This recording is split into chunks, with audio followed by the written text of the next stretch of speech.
ESPN free mobile app, live video streaming on the X platform, YouTube, at Mike Gill Show. What's up, everybody? I'm your host, Mike Gill. Josh Henning producing today's show. You out there. So, no Phils last night. Kind of a ho-hum, boring night, if you will. But the Phils are back tonight with no Zach Wheeler. We told you yesterday Christopher Sanchez gets the start, and he will be up in Toronto, Canada, taking on the Blue Jays. We got plenty of thoughts on the Phils as we've had the last couple days, but I got some big picture thoughts on this team that I want to rip off the top of my head here in just a moment. OTAs are back. Vic Fangio spoke today in about a 15-minute press conference in which he gave a plethora of information. We will play that press conference in its entirety at 3:30 today on the Sports Bash. So Fangio talking about C.J. Gardner-Johnson getting traded. Fangio discussed Sidney Brown. You talk about the safety spot, Drew Makuba, the battle there. Gave some information on Nakobe Dean. Talked about Jahad Campbell and what kind of role he might have. So I did think, you get a press conference and sometimes like, hey, what did he say? Was there anything really in there? I thought he gave some interesting nuggets about where his mind is with this Philadelphia Eagles team defensively anyway, because, look, the Eagles lost 4 players on the defensive side of the ball. They have to replace 4 starters plus Oren Burks, who started in the Super Bowl last year. You definitely have some questions that are going to need to be answered when this team gets to training camp. And I thought Fangio took the first step today and at least giving a little bit of insight on where his mind is. There would never be a press conference where Vic Fangio is not blunt honest with you. So you think today he was blunt honest? There were a couple of questions that he was just like, I'm not answering that question. And I'm laughing listening to it because... Now, asterisk here, Josh is very easy to make laugh, so I don't know that that's fair. I just think I'd rather laugh than be angry all the time. That's a good mindset, but that doesn't mean that what you're laughing at is funny. Fair. That is fair. When the person laughs at everything, it puts the other person in an uncomfortable situation that they are also not finding it funny. So now you're saying something that you're laughing at, and the other person's saying, I don't find that funny. So now that person's in an uncomfortable spot where they might have to do the fake laugh. You don't want to put people in the spot where you have to put them in the fake laugh situation. I mean, it's not like because there's nobody in your mind. Well, it's not a me problem. Because I'll tell you why. There's nobody on planet Earth who thinks that everything is funny. Well, nobody thinks that. But when you laugh at everything, when you say something and then the punchline of the story ends in laughter, the person who is on the other end of it is saying, am I supposed to think this is funny? Because I don't find it funny. I find it maybe uplifting. But because I find it uplifting, like you're saying, your mindset is, I'd rather look at it this way. That doesn't mean I have to put laughter at the end. The laughter at the end now adds an uncomfortability for the person who's on the receiving end of the story where they didn't think it was a laughing, funny story, but maybe more of an uplifting story. Well, sometimes, for example, I might chuckle at something. It doesn't mean I'm actually laughing, but I don't laugh at everything. Like, no one's watching Schindler's List and laughing at that. That's true. Well, you shouldn't be anyway. You know who else is a laugher? Who's that? Earnshaw. He isn't a laugher. Earnshaw laughs at everything he says. He laughs probably more than I do. I think he does. I actually said that the other day. I said, you know what? I think Earnshaw actually, because Josh is the guy, he'll tell you the story and then he laughs. And you're like, that wasn't funny. And then I'll be like, okay, it wasn't funny. Earnshaw, I think, laughs more than you do at his own storytelling. I always told Nick, I don't know if it's like a nervous tick that he has. Well, Nick's also a much more positive, he's a very happy, positive gentleman, easygoing guy than he's not as positive about Trey Turner. No, he's not. But I will say that I always tell Nick, one of the things I appreciate about him is that Nick is so much better than I am at just rolling with life. Like, Nick is just riding the wave of life. Me, I'm trying to punch the wave sometimes. This is true. This is true that he is a very positive, except for with Trey Turner. But he's another one. He tells the story, and it's followed by laughter. Him laughing at the story. Yeah, so then you have picked it up that he does that. It puts you in a spot where am I supposed to laugh at what you're saying? And then if you don't, you feel kind of like a jerk. But see, I don't mind being a jerk. Now you have put me in the position where I have to feel like the jerk all the time because I'm not laughing at your laughter. See, I don't care if you laugh at my laughter because I'm the guy who I'm entertaining myself. I'm an only child. Okay. But you see what I'm saying. Oh, I totally see what Like you're if saying. I said the story like, hey, last night I took a ride and I got off the parkway and the exit ramp said it was 35 miles an hour and I was riding 65. And now you sound like Billy Schwein. Well, the laugh sound like Billy Schwein, but that's an example of a story that I would get where I'm like, I don't really find that funny, but you laughed at the end of it. So you feel obligated to Because then you feel obligated to either laugh so now you're in the uncomfortable spot where I didn't think it was funny, so now I feel like I'm being a jerk because I didn't laugh at the story that you apparently think is funny, which I don't find funny. I would say the one caveat that is the saving grace with me is that I don't care if you find it funny or not if I find it funny, and I'm not going to be offended by it. It's not that. It's that you've now put me in the position that I feel like the jerk because I did not laugh.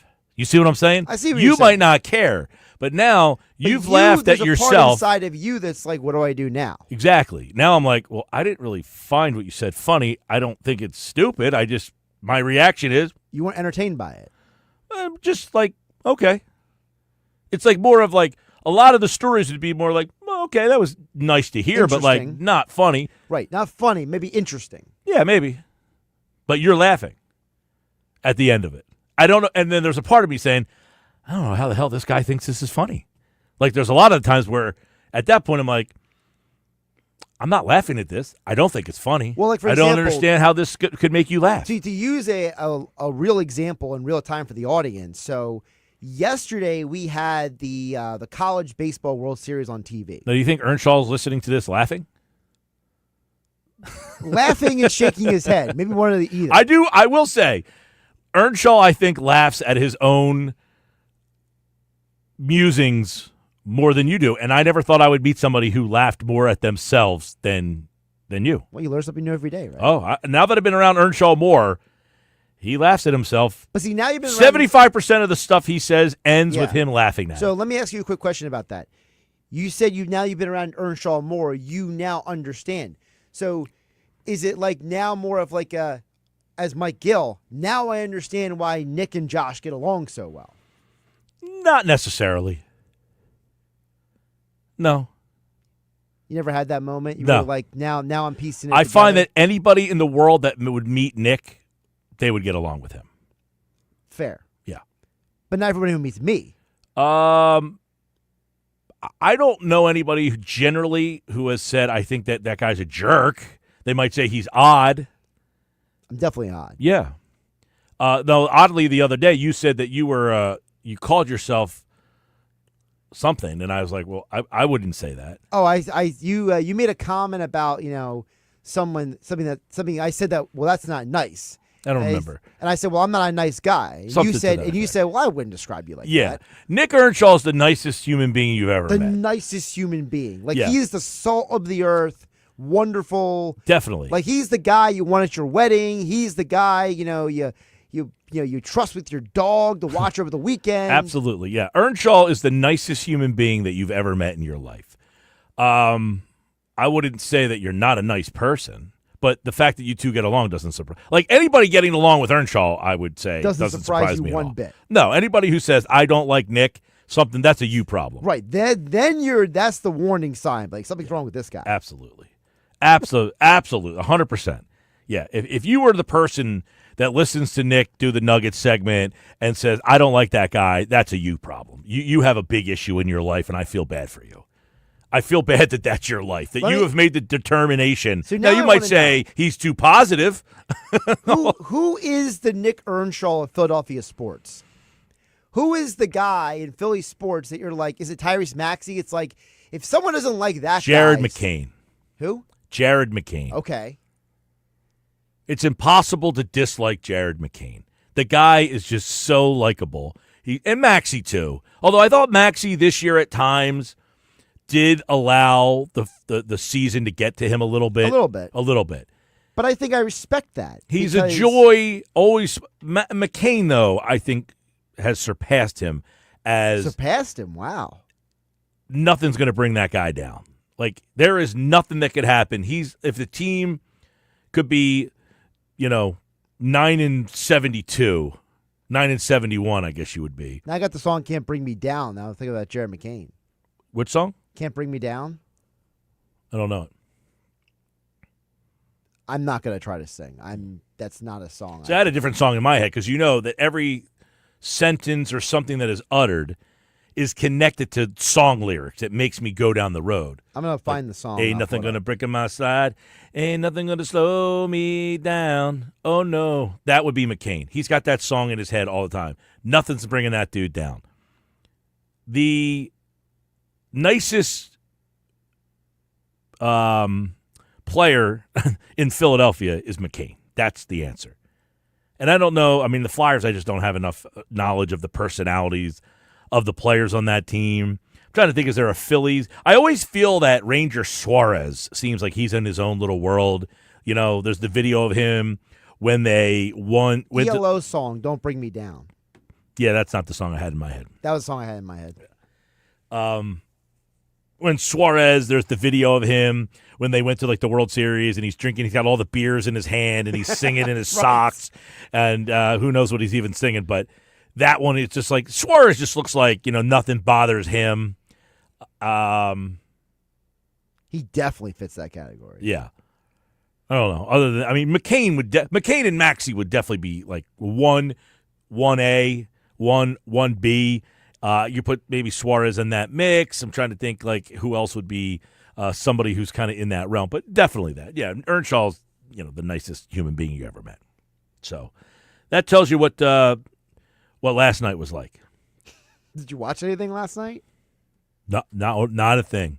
You know what I've been watching a lot of is the College Baseball World Series, but I don't think anybody in the listening audience has been watching much of that. I mean, I saw it because it's been on here in the studio and at the gym. Yeah, I've been watching a lot of it because West Virginia is now in the Super Regionals. Are they really? Good for them. Yep. They for the second straight year, by the way, and it's the second time in school history, and it's back-to-back years. They beat Clemson. Shout out to my buddy Siggs over there, Clemson guy. I know a lot of, I think, Beth down in Sales. I think her daughters are going to Clemson, so we just beat you too. You too. Get out of my way. All the Clemson clowns out there. Dub V in the house. Yeah, we knocked off Kentucky too. So watched Clemson, West Virginia, Clemson, Kentucky. Now they're going to play LSU. So I've been watching a lot of College World Series. What was I watching last night? I watched a story. It's kind of sad, actually.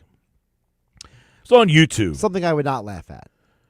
No, it's a story about how all of these players from the Phillies all died from the same brain cancer. Jeez. And they're connecting it to the playing surface at Veterans Stadium. Oh. Yeah. Okay. Like Darren Dalton, John Vukovich. Darren Dalton, John Vukovich, David West. Yeah. All guys, they all died at 58 or 59 years old. And what platform is this on? YouTube. It's on YouTube. Mm-hmm.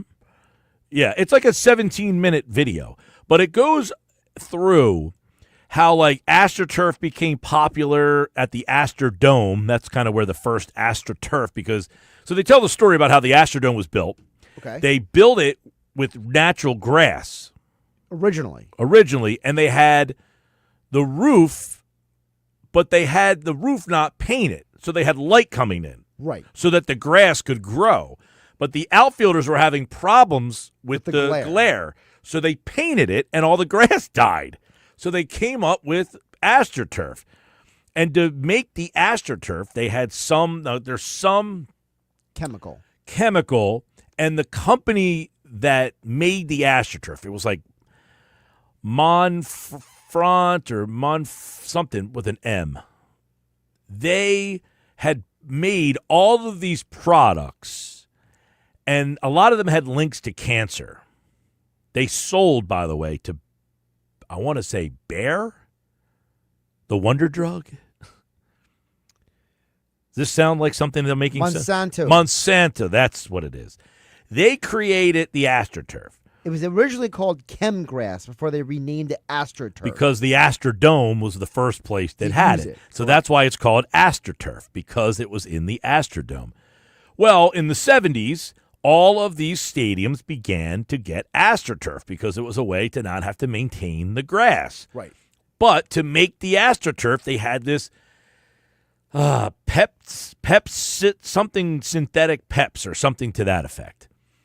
And that's what they used in the surface. And now the question would be, I guess Gary Carter, the former Expo, yes, also died from the same rare form of brain cancer. It's the same. All of these Phillies and Gary Carter, they all died from the same form of this rare brain cancer. It starts with a G. Am I leading you down the road of anything here? I'm looking up right now. Yeah. So all of them died, and they all died at like the same age, like 58 or 59. So I'm watching this story about the YouTube video is essentially like the stadium that was killing, people. Essentially. I mean, geez, I'm like, whoa. So it's about 17, 20 minutes in that range. I feel like glioblastoma. There you go. That's correct. There were 6 former Phillies who have all been confirmed to have died from glioblastoma, and they were all members of the same Phillies team. Yep. All of them. They all were, and they all died at like the same age, right? Around the same age, yeah. Yeah, 58, 59. So the chemicals that were originally in the AstroTurf, they used to call them forever chemicals because they can make the turf last forever. But the massive amounts of heat at Veterans Stadium trapped the chemical and released it in the most toxic forms available for insulation. And that is what caused some of the brain tumors. Yeah. So I'm watching this video. That's what I ended up down that rabbit. Can you send me the link to that? I would. I'm sure you can YouTube it. Well, knowing my luck, I'll find some other documentary that you didn't watch, and I'll probably be double the time. I watched a YouTube video last night about how sports fandom in the state of New Jersey is like separated by the North and the South and how that came about.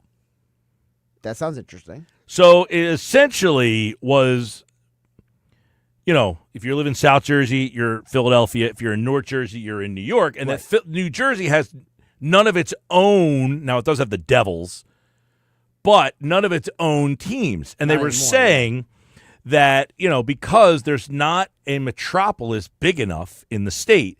And one of the reasons why is because back in like the 1800s, New Jersey suffered from what they were calling boroughitis.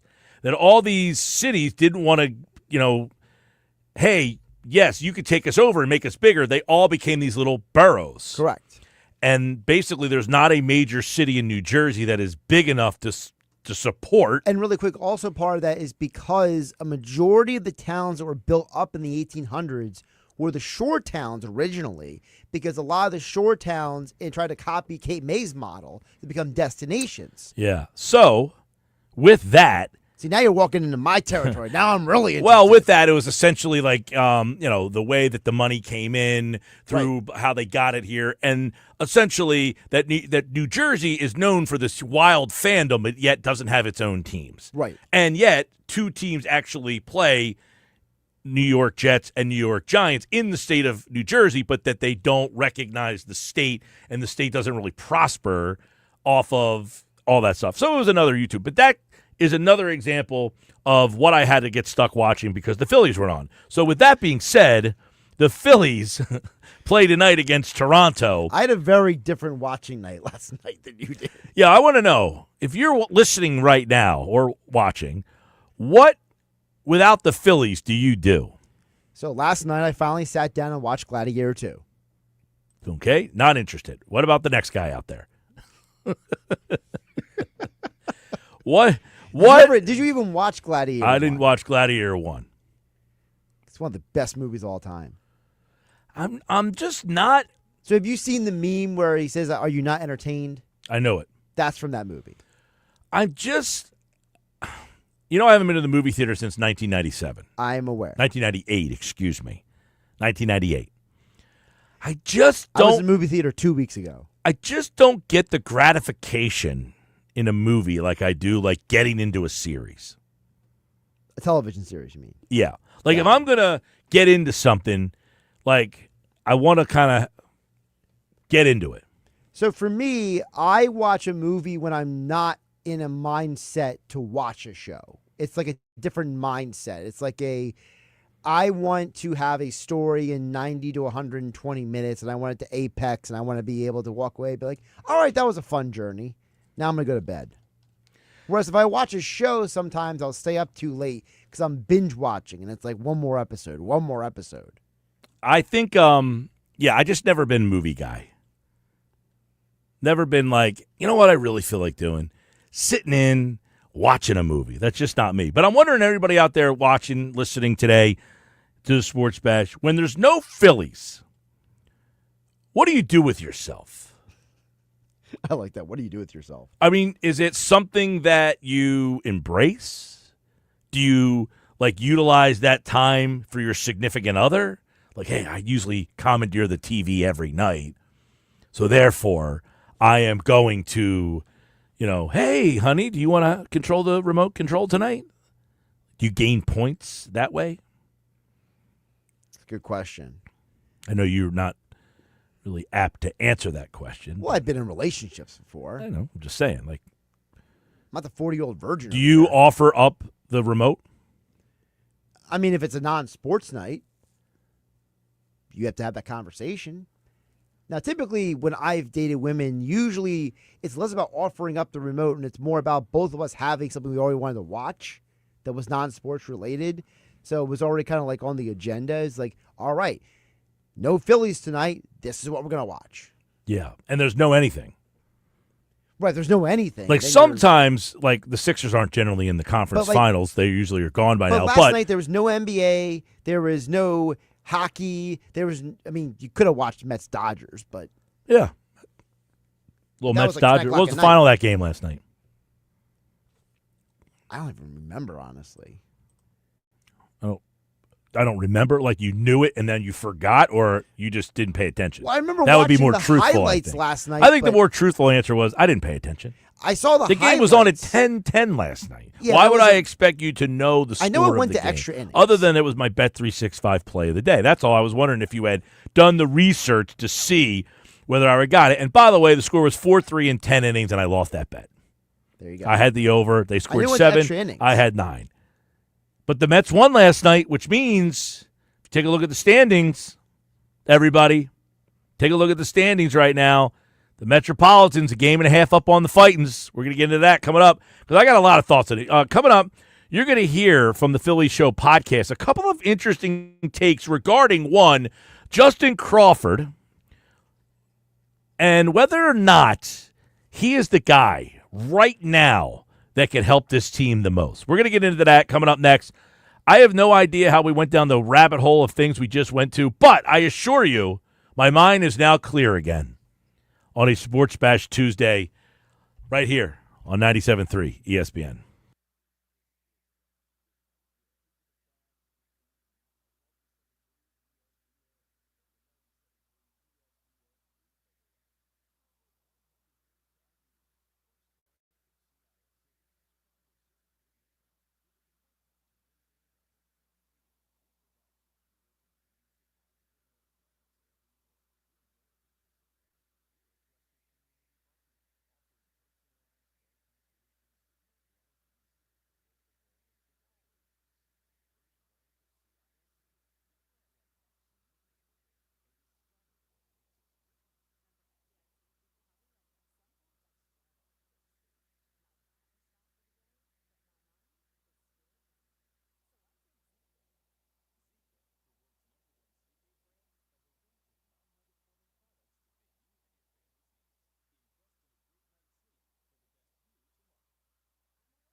All right, 2:30 Sports Bash. Mike Gill, what's up? Tuesday. Let's get into it now. A lot of people checking in. If you're on the YouTube channel, at Mike Gill Show, on the X platform, at Mike Gill Show, on the radio, on the free mobile app powered by First Bank of Seattle. Text board is open, 609-403-0973. So we were talking yesterday about Justin Crawford. I got a question for people out there. I know everybody wants Crawford to come up. I have no problem with Crawford coming up. I am not poo-pooing Justin Crawford coming up. I think it's pretty apparent the Phillies have a problem in center field. The question is Justin Crawford the guy to fix that problem? You're getting to the point of the year where teams are starting to call up their prospects. Now, I would imagine if they're going to call up Justin Crawford, it would not be until after, I think the date's June 17th, that you get the extra year of control for them where, and I only say that, our buddy Dave Sampson, who, by the way, just expanded his show. Did you know that? Dave Sampson's show is now 2 hours every single day. And he was talking about, he was basically giving the Kansas City Royals a little bit of crap for calling up their top prospect, Jack Caglione. And he was saying, what are they doing? They're idiots for doing this. And his reasoning was because they lost a full year of control because they didn't wait until, I think the date was June 17th is the date. I'm trying to find the David Sampson. He put out a clip today about this whole thing, and I was listening to this, and I said, maybe that's what the Phillies are waiting for. You know, the fact that they get the chance to they will get the chance to control him arbitration for another year. So I assume there's a date that has to happen that if you call them up before that date, they gain a year of eligibility or service time is the word I'm looking for here. But here is what, I think this is interesting. So Jim Salisbury, who is one of the hosts of the Philly Show podcast, what do you got? Really quick. So it's not a specific date. It has to do with number of days. So for a player to accumulate 1 year of Major League service time, they have to be 172 days, not games, days, on a Major League roster. So I guess Sampson did the math and said that whatever date you said was the cutoff for 172 days. Well, he brought up today, I'm going to see if I can find the bite, because he went on this rant today about how the Royals were idiots because they called up their top prospect before they could have waited basically 2 weeks. Right. So the way it works is that you have to have at least 3 full years or 3 minimum 172 days on a roster to reach salary arbitration. All right. So I don't know if that's why they're not calling up Justin Crawford or not. But whatever the reason, this is what Jim Salisbury said about Justin Crawford, who is at Lehigh Valley right now. This Justin Crawford, man, for the season, he's hitting .338 with a .407 on base. Love that, right? And since May 1, he's hitting .389. He's 21 years old. I'm not sure he's ready. The jump to the major leagues is a lot different.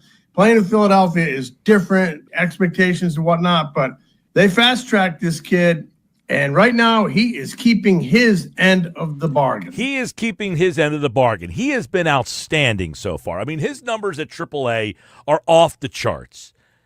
I would say this. I usually take AAA numbers, I don't put a lot of stock in them. I don't put a whole heck of a lot. I've seen so many top number one prospects in your whole system. I mean, how many J.P. Crawfords, what were J.P. Crawford's numbers when he was the number one prospect in all of baseball? And you're like, hey, how come they're not calling this guy up? He's just absolutely tearing it up. And J.P. Crawford came up and was a good major leaguer. I wouldn't say he's not a perennial all-star, but he was the number one prospect, J.P. Crawford, in all of baseball. We're not talking about the number one prospect just in the Phillies. We're talking about the number one prospect in all of baseball he was. So when you look at him at AAA, you're looking at some seasons from him at AAA thinking, well, how come they're not calling this guy up? How come they're not calling this guy up? It is a big difference, AAA pitching to majors. And that is extrapolated by the fact that, as Ruben Amaro Jr. Points out here, not only do you have to take the AAA numbers with a grain of salt, he is saying you have to be cautious about players like Otto Kemp's numbers, Justin Crawford's numbers, because AAA pitching right now is like at an all-time bad low. The AAA pitching is not very good. And then I know Otto Kemp is going nuts, and it's another guy to sort of consider to try to jumpstart a little bit. Maybe he can play some left field and add to some of the offense, perhaps. But the pitching in AAA is really not very good. I've heard that from many, many, many people, that the pitching in AA is way better even. So the pitching at AA is actually better than the pitching at AAA right now. So which some people would say, why would you have the guy then go up into AAA instead of AA? That's a whole other story. Generally, the better prospects are at AA, more of the journeymen, kind of guys who have been in the majors and then they kind of bounce back. They're at the AAA level. But Justin Crawford right now is putting up numbers that are kind of eye-popping. And as Amaro points out, though, the pitching's not all that great, but he also acknowledges that you have to consider him because your center field production is so bad. He may be in Philadelphia soon because the outfield production is terrible right now. Yep. It's really, really bad. Other than Castellanos, they're not getting a whole lot out of anybody in center and left right now consistently, and he may add some spark. And it'd be interesting to be a fly on the wall inside that, some of those decision-making offices. But he's pushing them. He's pushing them. And listen, I think the Phillies are getting to a point where they have to now – they're looking around, okay? The Phillies are looking around, and they are saying to themselves, we have so many holes, we can't fill them all. We have to look at how we can do some things internally. We can't fill left field, center field, 2 bullpen spots, and maybe something else. Can't do it all in one trade deadline. So how can we fix some of the problems that we have? We might have to do it internally. And that's why I think, I don't know how much longer the Phillies can go with the status quo of their left field situation and their center field situation. Here is what I think part of the problem is, though. Let's start with this. In center field, you have Johan Rojas and Brandon Marsh.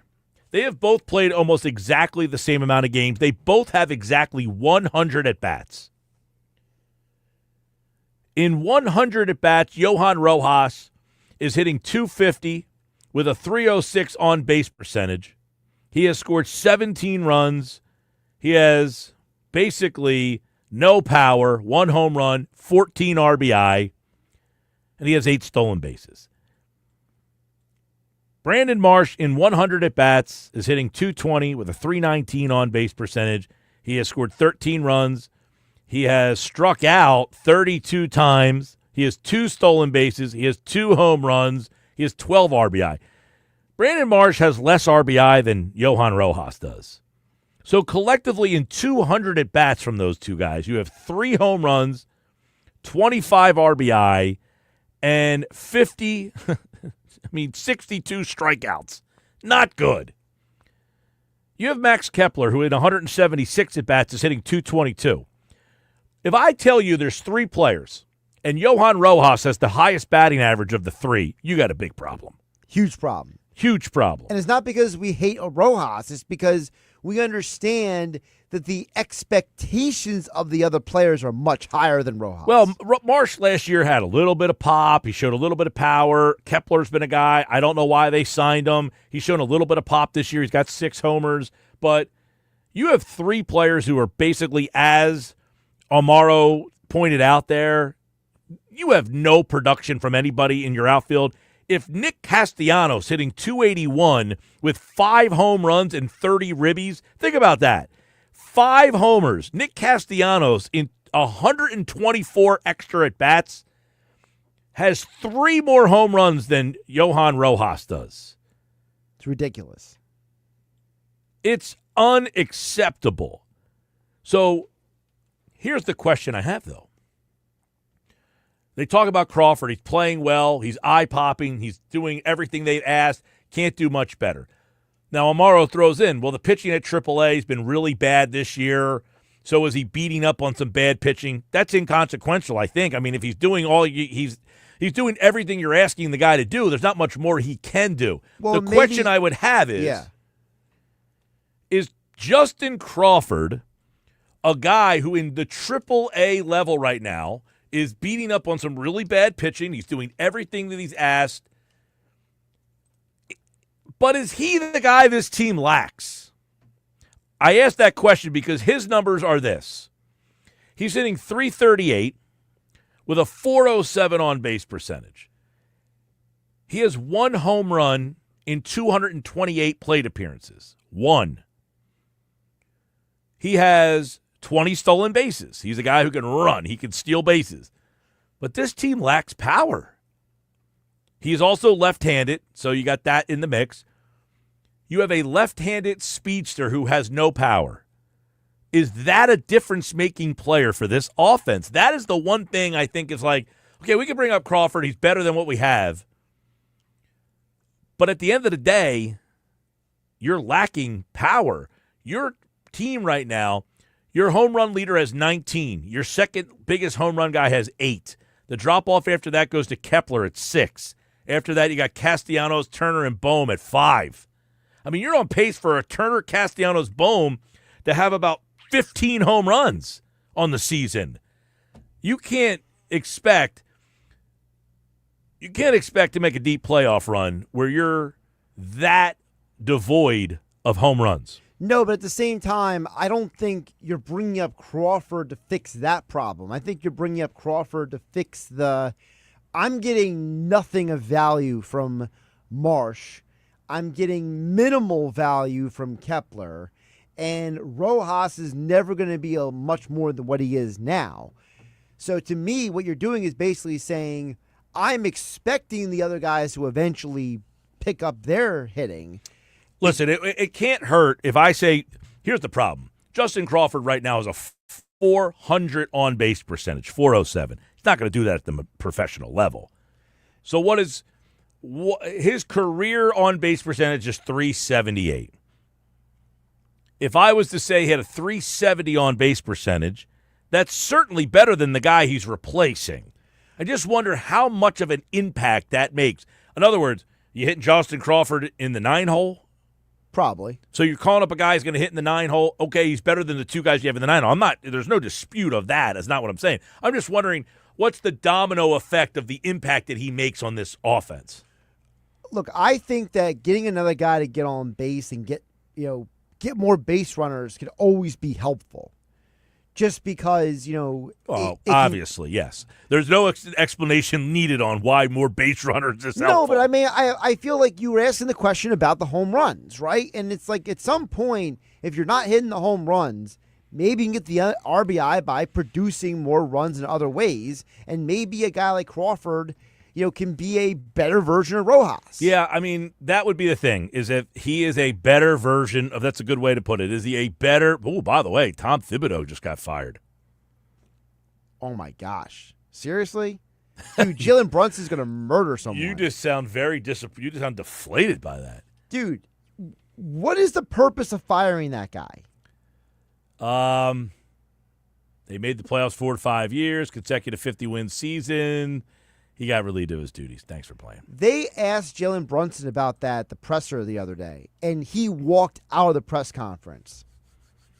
This is not a good move if you're trying to keep your star players happy. There you go. You were going to play something there. I was going to say, you had Keith Law on the show last week talking about Crawford, and he explicitly said that bringing up Crawford would be basically a replacement of Marsh and Rojas. Take a listen. He can defend in the majors right now. He can put the ball in play. He can do it against righties and lefties. He's got great bat speed, and he's an elite runner, like his dad. His father, folks who don't know, that's Carl Crawford's kid. But he can fly. He's going to make a difference. And he could come up right now and be better than Johan Rojas, for example. Because Justin hits the ball hard. Johan never has, and that's the thing that continues to hold him back as a player.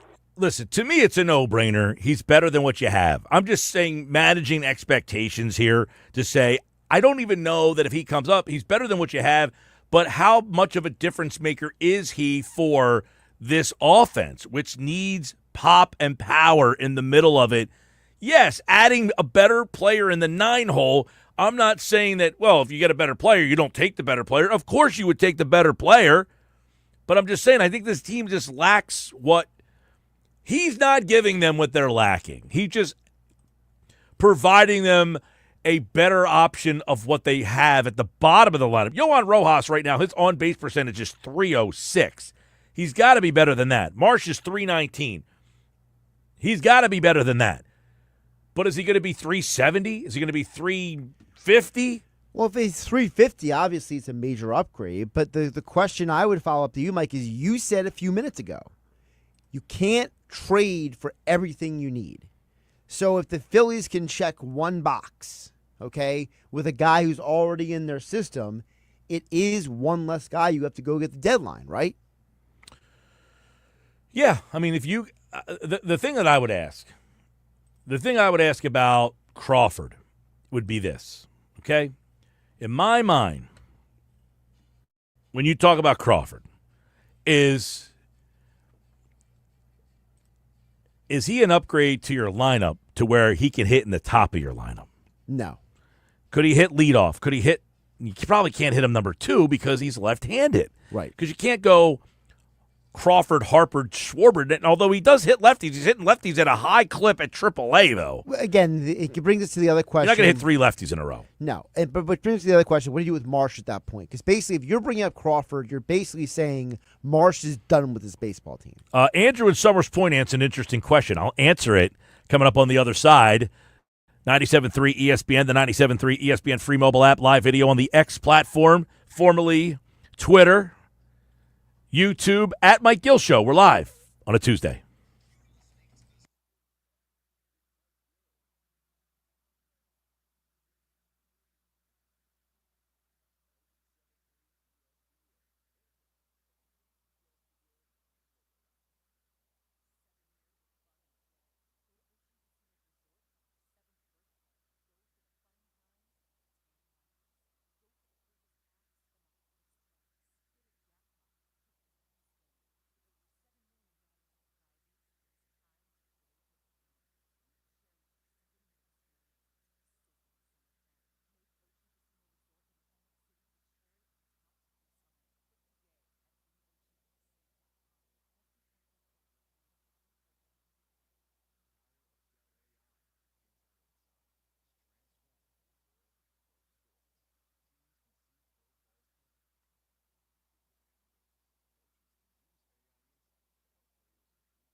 All right, Sports Bash, 97.3 ESPN. I'm Mike Gill. What's up? So questions are coming in on the text board, hot and heavy. By the way, mailbag with Frank Close 7 minutes from now. Andrew in Summers Point. Why would Crawford go to the 9-hole? He's hitting better than a bunch of our guys. Well, here's the problem, Andrew. Where else would you hit him? Okay, let's break this down. If he hits leadoff, fine. He can hit leadoff. You can go Crawford, Turner, Harper, Schwarber. True. You could do that, but you're going to throw this kid right into the leadoff hole. It seems like a lot of pressure. Hitting him number 2, Andrew, doesn't make a lot of sense because then you would have Turner, Crawford, Harper, Schwarber, and Crawford, Harper, and Schwarber all hit left-handed. While all three of them are hitting left-handed pitching pretty well, it's not a recipe of what you want to do. Stack your lineup with 3 straight left-handed bats back to back to back. So I don't see that possibility. So leadoff would be a possibility. He's not going to hit 3. He's not going to hit 4. He's not going to hit 5. He has no power. He's probably not going to hit 6 because he has no power. Maybe he can hit him in the 7-hole. The fact that he just does not have any power is a big problem for him hitting in the middle of the lineup. So he's either, hey, I'm the leadoff man because I got a bunch of speed, I get on base a lot, or I'm hitting at the bottom of the lineup because I don't have a lot of experience. So that would be something to look into. I'll tell you who's going to give us some answers on it. It's our buddy Frank Close from 97.3 ESPN.com. We'll get his thoughts on when would the Phillies finally pull the trigger on Justin Crawford. Is that even a possibility? That question answered and more next on the Sports Bash live on 97.3 ESPN, the 97.3 ESPN free mobile app powered by First Bank of Seattle.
3 o'clock, straight up Sports Bash, live, 97.3 ESPN. The mailbag, Frank Close.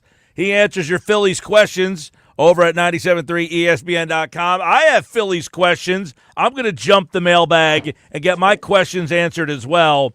Frank Close from 97.3ESPN.com joins me as we take a look at the Phillies. After a day off yesterday, there's a lot happening after the weekend, the sweep, and anytime 4 straight losses, the way they lost, the bad taste in your mouth, a lot of questions start to come up, Frank, especially when you have a night to think about it because they didn't play. They couldn't erase any of the thoughts, so more thoughts happen. I want to start here. Justin Crawford. What is the holdup there in your mind? Is he a legitimate option? And if he is, at what point do you say you've seen enough from this center field situation? In my mind, I think there's 2 things that are happening here with Justin Crawford. The first is there are talent evaluators who think he does have one little hole in his swing, and that is he hits the ball hard on the ground all the time. I think they would like to work through that a little bit, but that's the only knock that I know of. He's been high on base, plays good defense, has a lot of speed.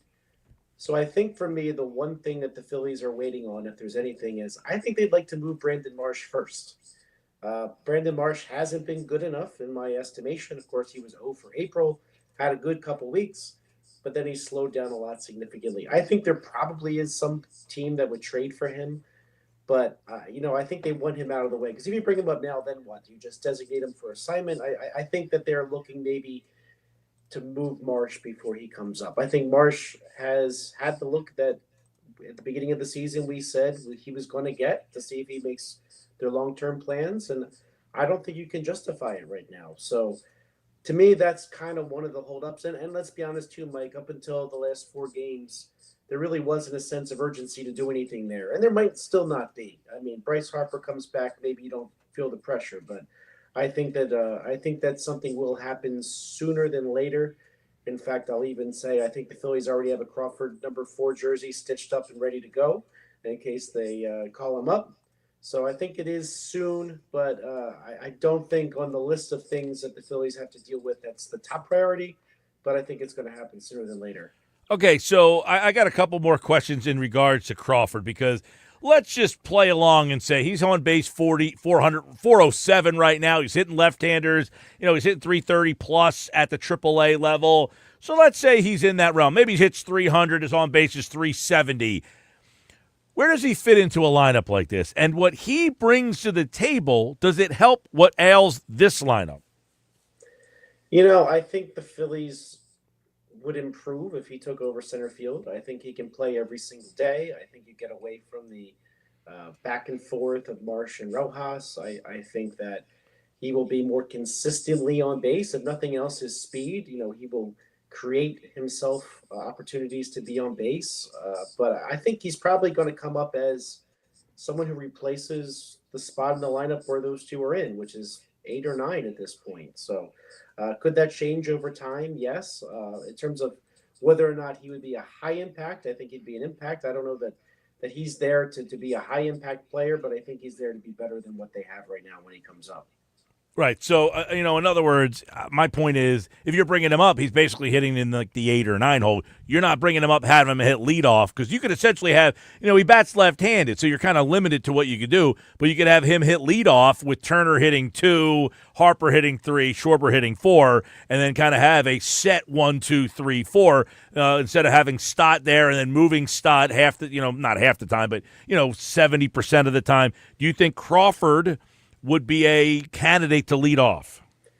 Maybe long term, yes. I don't know that he would right away. I think with those holes in his game, which maybe are minimal, they might be the things that get overexposed if you come up to the major leagues and you hit leadoff right off the bat. But I think that long term that could be where he lands. But I think if he comes up this year, I think he would be hitting down at the bottom of the lineup. And who knows, with the right day off, they might give him a shot now and then. But I think imminently he would be at the bottom of the lineup. Long term, I think he has a shot at taking that leadoff spot. All right, there's a lot here, you talk about that because the reason why I asked that question and kind of sets up a lot of other things, Frank, is you have a lot of you have a lot of issues Center field one. I think left field, at what point do you start to say, do we need a better option in left field, or at least a complementary option? If we like Kepler, you got to find maybe a better option than Weston Wilson as the other guy. So that's two things. You need two bullpen arms. You probably can't trade to fix all of them. So somebody internally has to help in those areas. So that's why Crawford, I think, hey, we have a problem in center field. Is that the obvious one? So I'll ask this on Crawford. Do you anticipate that he will be up here sooner than later, or at some point this season? Yeah, I would say at some point next month. The trade deadline could be the time if it's not sooner. But again, I don't think they have an obvious roster spot for him. I think if they lost somebody to injury, he might get the call. But I think they do want to move on from a Marsh or another left-handed bat before they would bring him up and add him into the mix. If you're not demoting Brandon Marsh, which they could, they do have the minor league option on him. I think it makes more sense if you try to trade him first. He can go hang out with Stubbs down there. They'll be fine. Yeah. Mailbag question from Dan. What's the point of pitching Andrew Painter at all this time if they're just going to shut him down? There's some reports that they're going to kind of reset him around the All-Star break. Yeah, I was a little surprised by this one. When we were talking the last several weeks, it looked like Brandon. Here we go. As I just mentioned, Brandon Marsh. It looked like Andrew Painter was going to be kind of imminently in the major leagues because it seemed like there was not much else that he could do at the AAA level. He got to 5 innings. He was pitching very well. He wasn't getting blown out by any means. And so it seemed like his trajectory had him ready for the major league soon. Now, they did say going into all this that they thought July was the time that he would find his way into the major leagues, and they seem to be holding to it. But in fact, when he started pitching at the minor league level, I thought that was a little sooner than they were going to with that in mind. But it seems like they want to get him some innings now, and they still are committed to saving the rest of his innings for the major league level. And they decided to use him early in the season. In fact, he came up to AAA way sooner than I thought he would. But they're going to give him a break. I guess the hope is that he will be helpful to them down the stretch. So that was their stated plan at the beginning of the season, and they seem to be sticking to it, even that it means shutting him down. But I personally don't like that because then you're kind of back to ramping him up from scratch again at the minor league level, and I don't think that's, in my opinion, that's not ideal. Yeah, we'll keep an eye on that because were you a little surprised when the Dave Dombrowski was on the John Heyman podcast with Joel Sherman and basically said, we don't have to bring him up? Was that an eye-opening comment for you?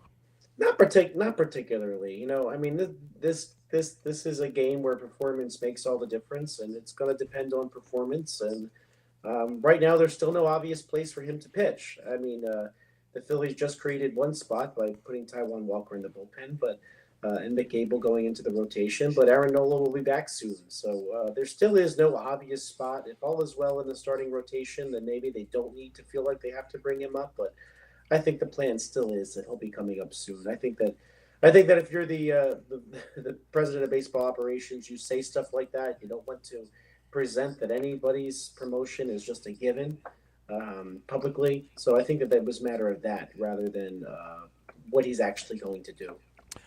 Jay wants to know, do you think Taijuan Walker will actually work out in the bullpen? I mean, there's a lot here. You got Walker who, I said last week, I don't need to see him ever start a game again. He will never start a playoff game for this team ever. So you're wasting the opportunities for him to get comfortable in the bullpen. Now, whether or not we think that will work is a different story. That's what Jay wants to know. I liked what I saw out of him from the bullpen. And, one of the things that caused Taijuan Walker to sort of fall out of favor was that his velocity was down in his starts.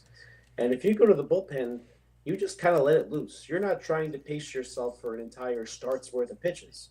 And the limited amount of opportunities he had out of the bullpen, he sort of seemed to let it loose and go. Now, I think this was less an indictment on how Walker pitches as a starter as it was, let's face it, the Phillies need some bullpen help big time. The right-handed side of the bullpen has been not good, to put it nicely. In fact, the Phillies made kind of a statement, I think, when they designated Jose Ruiz for assignment, because last year he was one of those key arms in that Phillies bullpen. Completely let go now. Ryan Kirkering, if you look at his numbers, his ERA looks okay, but like his WHIP is 1.5, and he seems to be blowing up at the wrong time and letting inherited runners score at the wrong time. So he hasn't been something you can count on. And the fact that Carlos Hernandez is still on this roster, he was kind of that fringe roster spot that you thought would be remedied shortly thereafter, and he's sticking around, and he made the cut over Jose Ruiz. So that tells you a lot about this Phillies bullpen from the right side. Joe Ross, he was signed to be the long man anyway, so you don't want two long men. So the Phillies are going to give this a shot. I think it makes sense now, before you get to the trade deadline, to say to Taijuan Walker, look, we need help at the back end from the right side. If you embrace this role, this could be you, and it could be good. And to me, that's the key factor here. Is Taijuan Walker going to embrace this, or is he going to sulk? I mean, if he sulks and says, woe is me, well, I don't know if that's helpful to anybody. If he has a good attitude about it, I actually like what he potentially could do out of the bullpen. And, think back to 2007, Brett Myers took it and ran with it when the Phillies said, hey, we need help in the bullpen. But I'm not going to judge whether I personally, do I think he's going to be a back end of the bullpen guy who can come in the eighth inning and nail down high leverage innings? Not necessarily, but I think he deserves the opportunity. And by starting him, you are delaying the opportunity. So I'm glad they just said, you know what, you're going to the bullpen. We got other guys who can make these starts. Mick Abel will start tomorrow. Text board question for Frank. How long could Dave Dombrowski wait to address the bullpen? I think he needs to wait till there are relievers available. Right now, for better or for worse, or rightly or wrongly, there are enough teams that feel like that they are in it. And if you look at the major league standings, any team that is around the 500 mark, even 3-4 games under the 500 mark, they're very technically in it. So, a lot of teams aren't going to trade their assets because they think, okay, well, maybe we could add a player, and that player helps us get back in this. I look at the likes of Cincinnati, 3 games under the 500 mark. Well, are they trading players 3 games under the 500 mark? They could have a good week and still say, well, hey, we're back in it. Arizona Diamondbacks also 3 games under 500. You expect them to not contend? I think everybody expected them to contend this year. They could have a good week and be back in it. I mean, there's very few teams that are so far buried that that they are going to be definite sellers. And certainly the Colorado Rockies baseball worst team comes to mind. The Athletics are pretty buried at this point. The White Sox could trade people. They're kind of buried. Nationals, Miami. In fact, although the Nationals are ahead of Atlanta in the standings, are they ready to trade assets? So there's a lot of teams that like to at least tell their fan base that they are still in it and they're not going to sell. So you almost have to wait till the last week of July to really know who truly is available to trade. And it's just going to be one of those things where the Phillies kind of have to try to get to that point before they can make some moves. And so all right, Frank Close, 97.3 ESPN.com. Text board questions are coming in hot and heavy over there. Let's get to another mailbag question here. Michael wants to know, is it a little concerning that the Phillies would be this bad without Bryce Harper? It's an interesting question by Michael because when he's not in the lineup, I mean, you're hitting Alec Boehm third the other day. This is after the guy was hitting eighth. I mean, you literally moved your 8-hole hitter to the 3-hole. That was an eye-opening thing for me is, man, your lineup is very thin without Harper. And even with Harper, they had moved Boehm to the 5-hole because they really just don't have the depth in that spot. That was an eye-opener for me. Was it for you? Yeah, I think that the absence of Harper exposes those other weaknesses that you were talking about in the last hour, Mike. Weston Wilson, he's batting just .071 in his last 7 games, 179 on the season. That's not good enough. Max Kepler, you mentioned his batting average. I mean, he was somebody that you thought was going to play every day against lefties and righties. He's not cutting it. And then center field, we just talked about that, right? You're seeing the weakness there that Brandon Marsh and Johan Rojas combined aren't cutting it. In fact, if you look at their numbers recently, you mentioned Rojas having the highest batting average of the bunch, but he's batting just 175 over the last 30 days. So I think when you take Harper out, besides his leadership, the whole rest of the lineup just looks way worse. And the bullpen issues that we know that they already had, they got exposed this weekend against Milwaukee. And by the way, the one I feel really bad about is Jesus Luzardo, who was kind of forced to give up 12 earned runs. The guy had one of the best ERAs in the league, and it went up a good run and a half because they felt so stretched with their bullpen that they felt like they had to have him. Yeah, but isn't that like this is confusing to me because Joe Ross is a guy that was like the swing man. He spot stars. Like they only got an inning and 2/3 out of him. Like they couldn't have gone to him earlier and said, "Hey, man, you're the guy who's got to go 3 innings today." Like that to me is where they messed this up. Yeah, to me the right thing to do is at the 5-run mark early they should have pulled Luzardo. Period. And once you get to, or any starter for that matter, once you get that down that early, I think that you need to go to the bullpen, and it's just a real shame that the bullpen is in the condition that it is, that they had to play the way they did. And hey, Weston Wilson not hitting, but he did throw 2 scoreless innings. He threw 2 scoreless innings. Yeah. Oh man, right? that's a good one. All right, Frank. Let's go. Text board question: Taijuan Walker, Mick Abel, Otto Kemp for Chapman, Reese Snyder. Who says no? That's Boston, by the way, who has Chapman. Boston says no. Boston says no. Boston every team says no if you're going to throw Walker in the trade, right?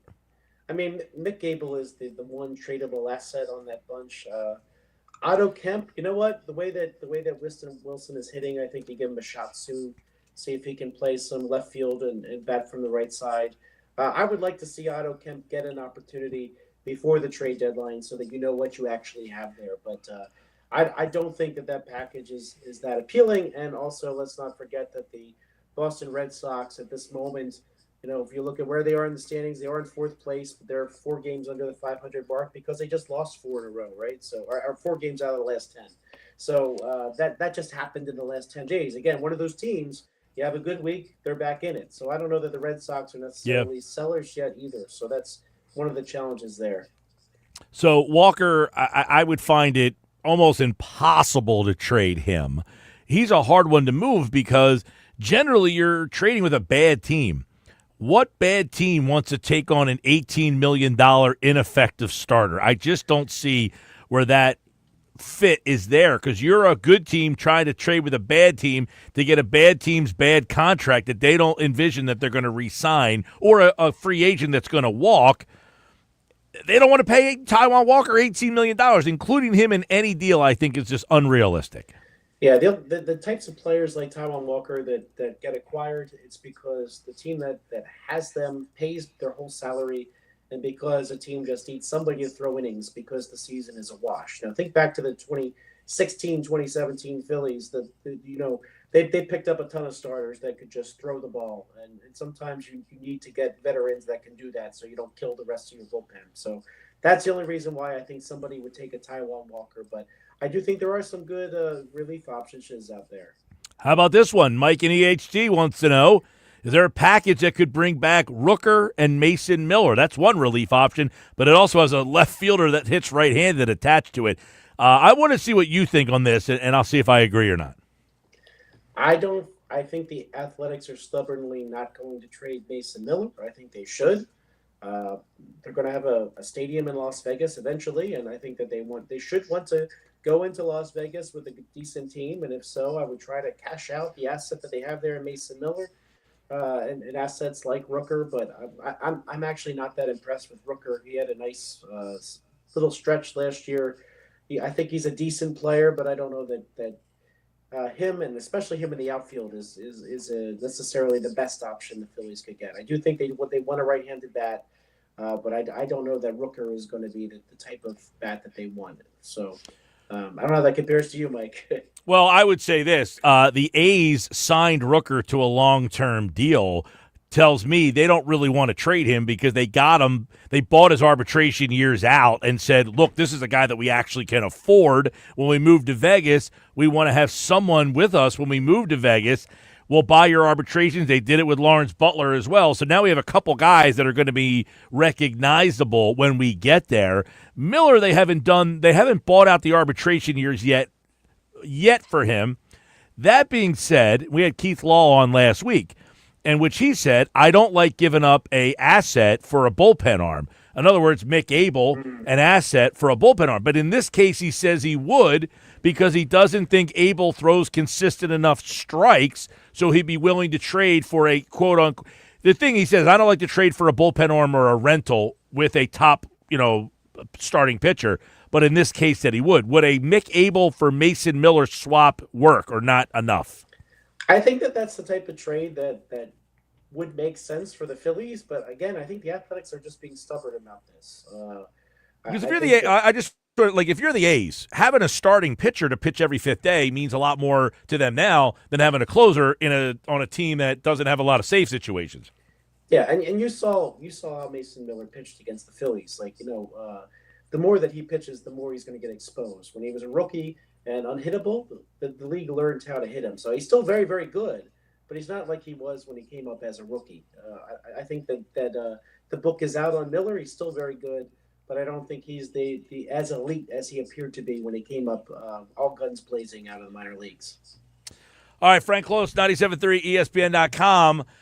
Thanks for all the text messages on the live mailbag. We'll try to do a lot more of the live mailbag stuff. We got the mailbag over at 97.3 ESPN.com that, Frank takes a couple questions on social media. He answers them over there, but a lot of people have been asking questions in real time. And if you're watching on the YouTube channel and on the X platform, you can see the questions posted up on the screen. Frank answers them in real time here on the Sports Bash live on 97.3 ESPN. Now, Josh tells me you're in Vermont? I'm in Vermont, yes. I visited some family, and there's got to be a good brewery up there, man, right? Vermont is known for its breweries. So yes. Where I'm staying right now is right around the corner from Rockhart Brewing, and Burlington's about an hour from here. There's several there. So yes, highly jealous on this. We'll see what I can get to. But Von Trapp Brewing, which was on the Von Trapp estate that inspired The Sound of Music, hoping to maybe get there actually in the next hour or two before the Phillies. So wow, nice. All right, I don't want to keep you. I don't want to keep you. Nice places. Yeah, man. All right, enjoy, man. I don't want to keep you any longer. Thanks. Thank you, Mike. All right, Frank Close, everybody, 97.3 ESPN.com. Of course, our Phillies Insider answers your Phillies mailbag questions each and every Tuesday right here on the Sports Bash. I'm Mike Gill. It's a Tuesday night. Phil's lineup is not quite out yet. I don't see it anyway. Breaking news, the Knicks have fired Tom Thibodeau of his head coaching duties, which has spun the Twitter X platform on its head.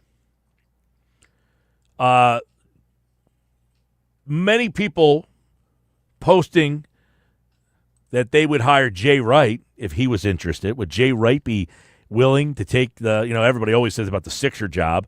Would he be willing to take the Knicks job? Eagles OTAs today. Vic Fangio spoke at Eagles OTAs today. You will hear what he had to say. He got asked a lot of questions about all the losses that the defense had. You'll hear what he had to say coming up next on the Sports Bash. But first, I want to tell you about my friends at Game Day Men's Health. Hey, guys, summer's here. MSK therapy is the way to go. Shockwave therapy if you are sore in any of these areas. Back pain, neck pain, foot, heel, ankle, stress fractures, knee pain, scar tissue, tendon pain, hamstring, shoulder, back, neck, plantar fasciitis. It's highly effective, non-invasive, accelerated healing to get you back out and doing the weekend warrior stuff, testosterone replacement, weight loss, ED, vitamin injections. All you need to do is stop by Game Day Men's Health, 3069 English Creek Avenue, Egg Harbor Township. 15 minutes. It'll get the job done. Tell them Mike Gill from the Sports Bash sent you. You'll hear from Vic Fangio next on the Bash.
All right, 3:30 Sports Bash Live, 97.3 ESPN. Don't forget Phil's tonight. I don't think the lineup is out. I haven't seen it out yet. Have you seen the lineup out as of yet? Before we get to Vic Fangio, we will check in real quick to see if the lineup is out there. And if not, we're going to get to Fangio in just a second here on the Sports Bash Live, 97.3 ESPN, the 97.3 ESPN. Free mobile app, live video, streaming on the Twitter X platform, YouTube, at Mike Gill Show. You can subscribe over there. You can watch the show live and subscribe. Be a part of the show. Always. A lot of people getting involved. A lot of you climbing in on the text board. 609-403-0973. All right, Eagles defensive coordinator Vic Fangio answers a lot of questions today. Eagles lost a lot of players. He answered a lot of questions, and that is right now, on the Sports Bash on 97.3 ESPN. Here is Eagles defensive coordinator Vic Fangio. I think the one thing is he was getting better. And when he hurt his hand, he tried to play with it a couple weeks. It wasn't going good because he was reluctant to use his hand. And then when they operated on it, he had to play with a big cast on his hand, which basically rendered his hand useless and then rendered your arm useless because you can't use your hand. That really, had an effect on him. And, we just come out of draft season, and first thing you see when they put a guy's name up on the board, his hand size, his arm length, well, he lost all that. And in that, while he was out, Nolan got more snaps, Jalix got more snaps, and things evolved. But I think he'll do fine in San Francisco. What kind of role do you envision for Jahad Campbell, and specifically as a pass rusher, how do you evaluate him? Well, right now he's working at ILB because there's a lot more. So that's where we'll start him. He won't hit the practice field until, sometime in August. So we're doing all we can. He's doing all he can in meetings. We're doing all we can with him on the field. I take him to the side and do an individual drill with him that's suited to what he can do right now. So he's working good and trying to pick it up. When you see him, though, do you see pass rush upside with Jahad? Potentially. What would it take to realize that? Getting him out there. How do you feel about the edge rusher situation in light of the fact that Sweat is parted, BG has retired, Huff has been traded, and you have two young returning guys, and you have a couple free agents. How do you feel about that position? Yeah, I feel good about Nolan. I think we'll feel good about Jalix, now that he's going to get a lot of reps and develop. He played good for us down the stretch last year and played a lot, as you saw. So I feel good about those two guys, and I think they'll continue to improve. We've got Uche, we've got Aziz, we've got three other guys there. I think we'll be fine. What are you looking to find out about Cooper as you're, trying him out at base, that corner in that plan right now? With Cooper DeJean? Yeah, I would like to keep him at nickel. And then in our base package, we'll find a spot for him, either at corner or safety. What's the benefit of someone who can play inside at nickel and outside in base? Because you'd have to find, someone at corner at the nickel size with like 80% of snaps. Yeah, I think a lot of it will end up depending upon how the rest of the guys develop and where do we most need them. So it will be determined by what's best for him and what's best for the team. And it'll probably, what's best for the team will win out in that decision. But he's capable of playing corner and he's capable of playing safety. What's your also. view of the guys who are developing, whether it's Keeley, Matt, Adoree, how do they look and how comfortable are you with them starting on the outside right now? Well, it's always hard to tell this time of year, without the pads on, even at that position. But I think both those guys are making good strides. They're both into it, and they know there's a job there to be had for somebody. And I think they've had good off seasons, both of them. What's your view of the Lacuba-Sydney competition? It's a competition that, it's going to take a training camp, a few preseason games to sort out. And Tristan's in that too. What do you like about what? Let's not get too testy there. What are the pros for Sidney going in terms of having the experience that he has? How does that help him? Well, his experience came in 23, not 24. Last year at this time, he wasn't doing anything and didn't do anything really till the middle of October. So he lost all the, this time of year, training camp, early part of the season, and really never got many reps with us defensively. He did play in the last game against the Giants and did fine. But, it's a new system from what he had in 23. So, yes, he's sitting in meetings, but that only goes so far. You got to get out there and experience it and build on it. And he lost that last year. So that he's going through that process now, and he's doing fine. You mentioned Jihad, also N'Kobe's got a difficult rehab. So Trot, you started with Trot. How are you going to work that until those guys are ready? And does Zach play Mike in that situation? Yeah, well, Zach can play either spot. Again, that will, just like with Cooper, wherever we need him the most, what's best for the team, which will be determined some by who the next guy is until N'Kobe comes back, which, he won't be back for a while. That'll be TBD, that'll be a good question after 2 preseason games. What do you like about the idea of Cooper at safety, and what will go into determining whether he plays at safety or the outside? Well, I think he would play very well at safety. I think it suits his skill set, things that he does well. I just think he would do very well in there. How many, you guys, we played 21 games last year. How many base snaps do you guys think we played? 20%. 75? No, you're way off. 30. The 10%, 15% around. Yeah, about 160 total. So is that part of your philosophy of having your 5 best defensive backs out there in the secondary, no matter? Well, in last year's case, we evolved to that because once Cooper started to play very well, it got him on the field more. It was a much better fit for our edge guys. They could play nickel end instead of having to play 3-4 outside backer. So last year, it was a good fit for where we were personnel-wise. This year, that could change. Where did you factor into the decision to have Jordan Davis pick up his 5th-year option? What does he need to do in his 4th year to warrant that decision? Yeah, I didn't have anything to do with that decision. That's Howie's. But Jordan last year, I would say the last 7 or 8 games, including the playoffs, played very well down the stretch. And I think that's carried over into this offseason. And I anticipated carrying over into the season.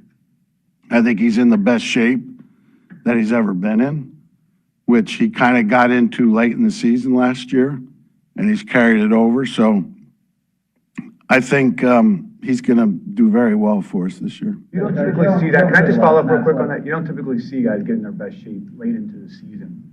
Why did it take so long for him to get in his best shape?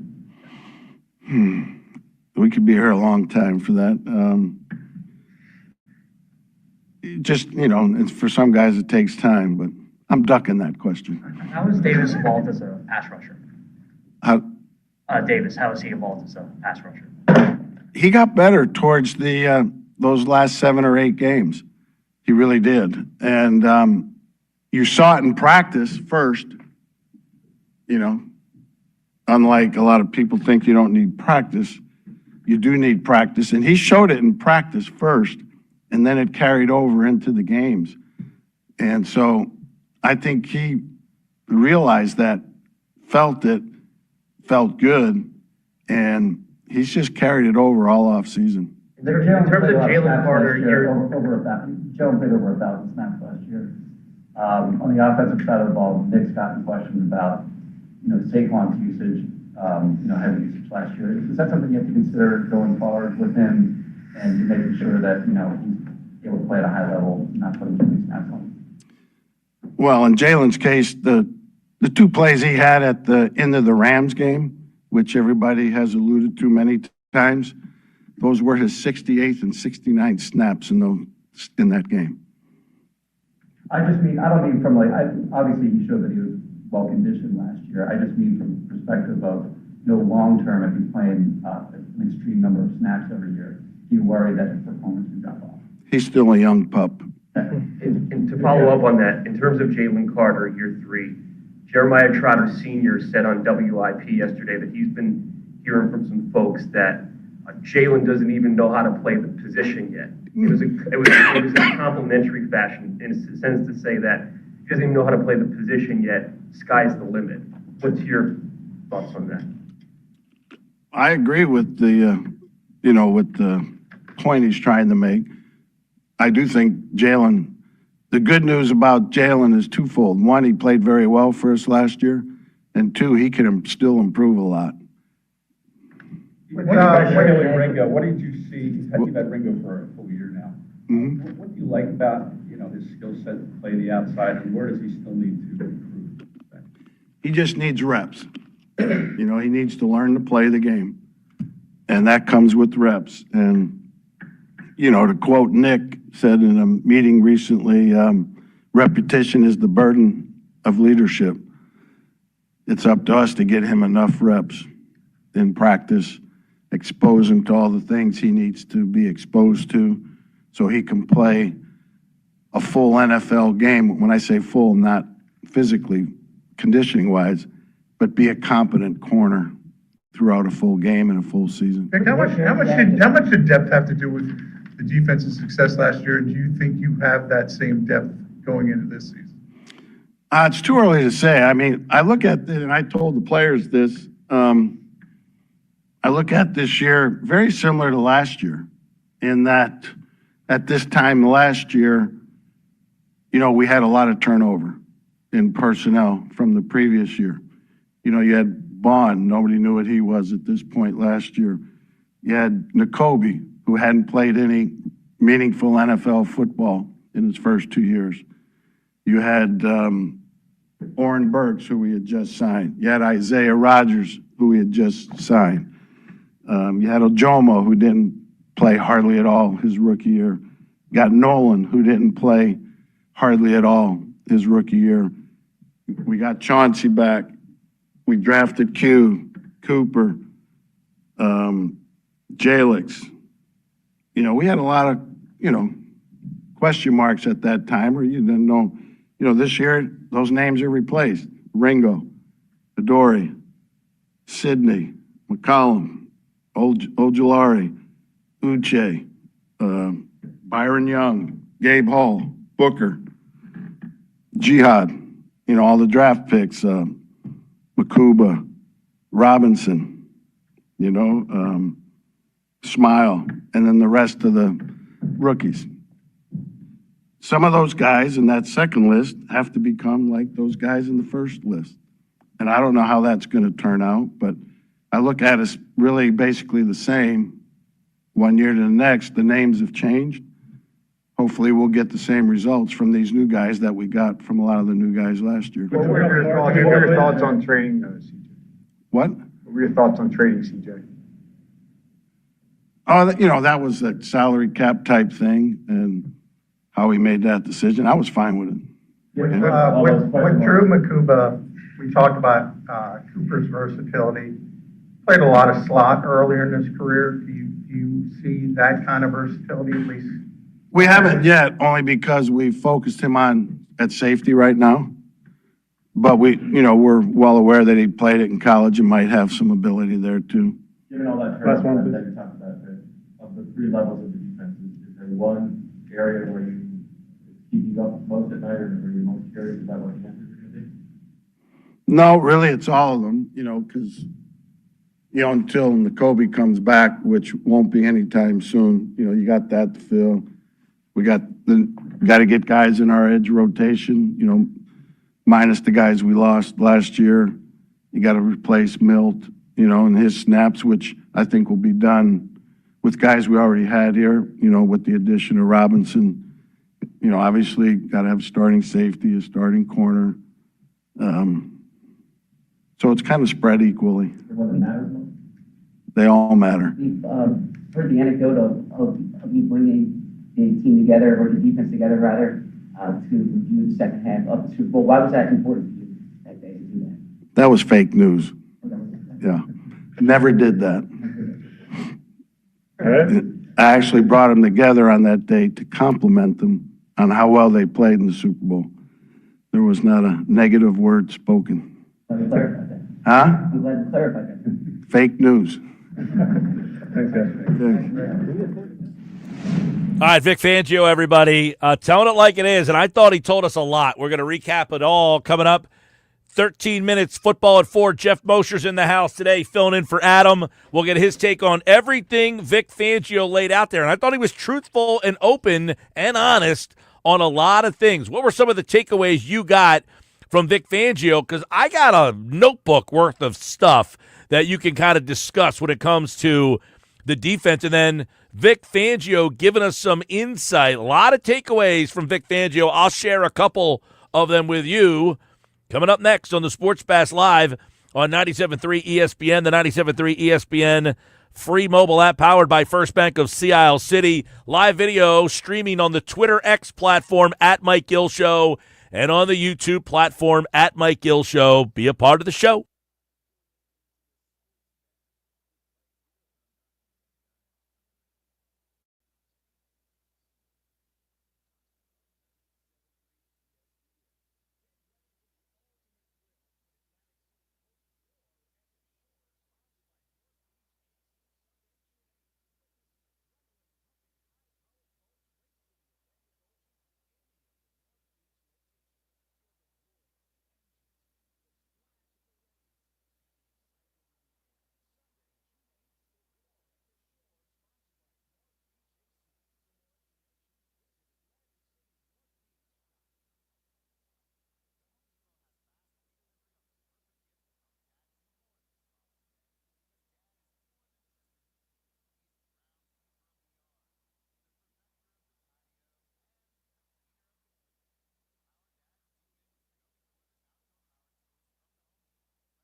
All right, 352. There's Vic Fangio. So a lot of takeaways from the Fangio. I'm going to hit on a couple of key, quick moments, and then we'll talk more about it with Jeff Mosher. Football at 4 is on the way.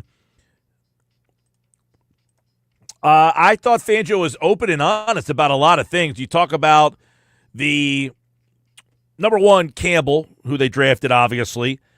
He will not practice, I think he said, till mid-August, which means he will miss a lot of training camp, right? That means he will not play in most likely the preseason games.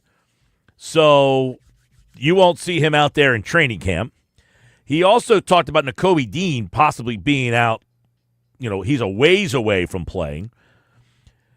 I thought I heard him say that Cooper DeJean's been taking some reps at safety. Was that something I heard? It's in my notebook here. Yes, he talked about him taking reps at safety and corner, and that basically where he plays would depend on what scheme they run. All right.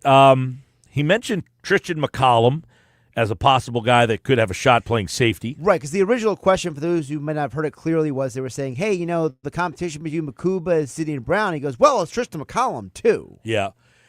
He mentioned Bryce Huff's injury, and, I don't think he really wanted to bash the guy, but it sounded like he was like, hey, I think he'll do well in San Francisco. But in that spot, he talked about the emergence of Nolan Smith and Jalix Hunt as two reasons why he felt that Huff was expendable. We'll get more on this because I thought Fangio added a lot more. Those were just a couple of nuggets. No pun intended. Knicks Nuggets coming up in the next hour on the Sports Bash Live on 97.3 ESPN. Phillies lineup is fresh, and it is out for their matchup against the Toronto Blue Jays. Stott, Turner, Harper, Schwarber, Bohm, Castellanos, Kepler, Real Muto, Marsh, Christopher Sanchez. But the return of Bryce Harper tonight, and that is a big addition to the lineup, getting Harper back in the middle of the lineup. But Stott back at the top, Kepler, Real Muto, Marsh, 7, 8, 9. There you go, your Phillies lineup here on the Sports Bash Live on 97.3 ESPN. I'm Mike Gill. This is the Sports Bash. Stick around. Football at 4 is on the way.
Football at 4, powered by the Inside the Birds podcast, brought to you by Bet365. Whatever the sport, whatever the moment, it's never ordinary at Bet365.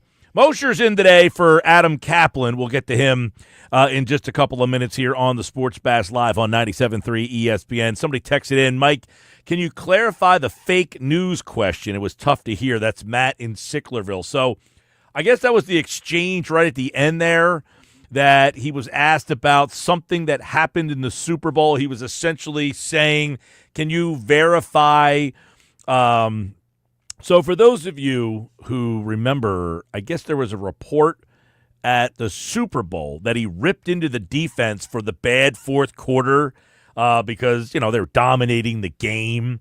And I guess he was asked whether or not that was accurate. Did you rip into the defense in the Super Bowl for basically giving up points late in the game? He says that he got the defense together to compliment them, and not a negative word was said. So he basically said fake news regarding the story that he ripped into the defense in that fourth quarter of the Super Bowl. That Matt Sicklerville helped. That is what you're talking about. Yeah, that was the question that was asked. That was right at the end. It was at the very end, and Matt is right. The question, the audio was not. It was not easy to hear what was being said, but yes, it was about the report that apparently after the Xavier Worthy touchdown, there was a report that came out that Fangio basically laid into the defense for allowing that touchdown, but apparently Fangio says it was fake news. Well, let's hear some more of the highlights here, because I want to kind of replay, if you can, Campbell getting work where? This is where Vic Fangio thinks that you could see Campbell getting work. Well, right now he's working at ILB, so that's where we'll start him. He won't hit the practice field until, sometime in August. So we're doing all we can. He's doing all he can in meetings. We're doing all we can with him on the field. I take him to the side and do an individual drill with him that's suited to what he can do right now. So ILB is what he said. That means he's going to be playing inside linebacker, which is interesting because he also talked about Nakobe Dean and his future and when we could possibly see him out there. So let's hear what he had to say regarding Nakobe Dean's time frame of getting back out on the practice field. Well, Zach can play either spot. Again, that will, just like with Cooper, wherever we need him the most, what's best for the team, which will be determined some by who the next guy is until Nakobe comes back, which, he won't be back for a while. That'll be TBD, that'll be a good question after 2 preseason games. Okay, so I thought there was a lot in that answer. He said that, basically Bond can play whatever linebacker position that, there is. You could flip him around. But I thought he gave 2 very interesting answers with Campbell and Dean. He gave the timeline on when they're going to practice, and he wasn't very optimistic on either one of those guys. Now, Dean is TBD. I don't even know when to expect him. And he said Campbell getting work at ILB, which means it sounds like to start things off, it's going to be Campbell and Bond playing linebacker, and that Bond might not be playing the same position that he even played a year ago. And also don't forget, the guy who's been getting a lot of the first-team reps at camp has been Jeremiah Trotter Jr. because Campbell cannot be a part of the contact practices right now. So there's a possibility that to start the year, Nakobe Dean might actually start the year on injured reserve, and you might see Bond with a rookie, Campbell, and or Jeremiah Trotter Jr. next to him. Yeah, I thought that was very telling, though. And, the one question was asked about, apparently Jeremiah Trotter's father had talked about Jalen Carter, and he said, look, he hasn't even really scratched the surface. He, basically doesn't even know what he's doing. Here's what he had to say about Jalen Carter. The good news about Jalen is twofold. One, he played very well for us last year. And 2, he can still improve a lot. Yeah. He could play. He played well for us, and I talked about this the other day, you forget that he's going into his 3rd year. His freshman year, his rookie season, I guess if you want to throw it out there like that, he was good for about half the season. Then he kind of tailed off a little bit. Then last year, he has this dominant season. But here's Vic Fangio saying, and I don't think Vic Fangio would sugarcoat this, he hasn't really even scratched the surface on what type of player he can possibly be. So let's get into Cooper DeJean and what his plan is, where he wants to keep Cooper. Yeah, I would like to keep him at nickel. And then in our base package, we'll find a spot for him, either at corner or safety. A lot of it will end up depending upon how the rest of the guys develop and where do we most need them. So it will be determined by what's best for him and what's best for the team. What's best for the team will win out in that decision. But he's capable of playing corner and he's capable of playing safety. He is. He said safety twice. You know, at first he kind of snuck safety in, and I wrote, did he say safety? And then he definitely said safety at the end there. So are we going to see Cooper DeJean play safety? I think that is something that will definitely now be on because, you know, there is a safety opening on this team. And by the way, when he talks about Cooper playing safety, I don't think it's playing safety, it's the starting safety. But he said in certain schematics of the defense that there might be they want to keep Cooper on the field. So there might be a situation where they say, hey, we want Cooper on the field, but we don't have a nickel right now in the base defense, which would be two corners. Sports Bash Live, 97.3 ESPN, the 97.3 ESPN free mobile app. And let's go to the safety competition that Vic Fangio discussed and the competition between their second-round pick and the guys who are already here. It's a competition that, you know, it's going to take a training camp, a few preseason games to sort out. And Tristan's in that too. All right, so I like all of that. It's going to take training camp and the preseason games. So there you heard it. You're going to have a reason to watch preseason games because now you got to battle. These two guys are going to go out and play preseason games and battle it out, and then he throws McCollum in there if you want to put any stock into that. Well, I will put stock into it for this question, Mike. Is this a sign that the Eagles do not plan to sign Justin Simmons? If I listened to that, I would say I would not expect Justin Simmons to be here. It's a good question by you.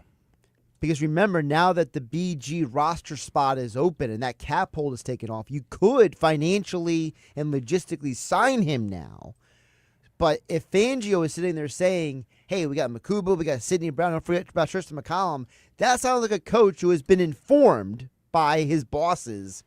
These are who your safeties are. Yeah, I agree. Sports Bash Live, 97.3 ESPN. Well, I don't know if informed by his bosses or if he said, I'm good with what I got. Or maybe both. Because while, yes, he could wait on signing his guy, there's no rush. Well, for example, he made the comment at one point in the presser about when they asked him about C.J. Gardner-Johnson, he goes, well, that's a Howie decision. Like, so, you know, Fangio is kind of in the, I'm here to coach the guys. I'm not here to talk Well, he about doesn't want to stuff. say, yeah, it's my decision. He's not that kind of guy. But what about Sidney Brown? Where is he in the competition? Well, his experience came in 23, not 24. You know, last year at this time, he wasn't doing anything and didn't do anything really till the middle of October.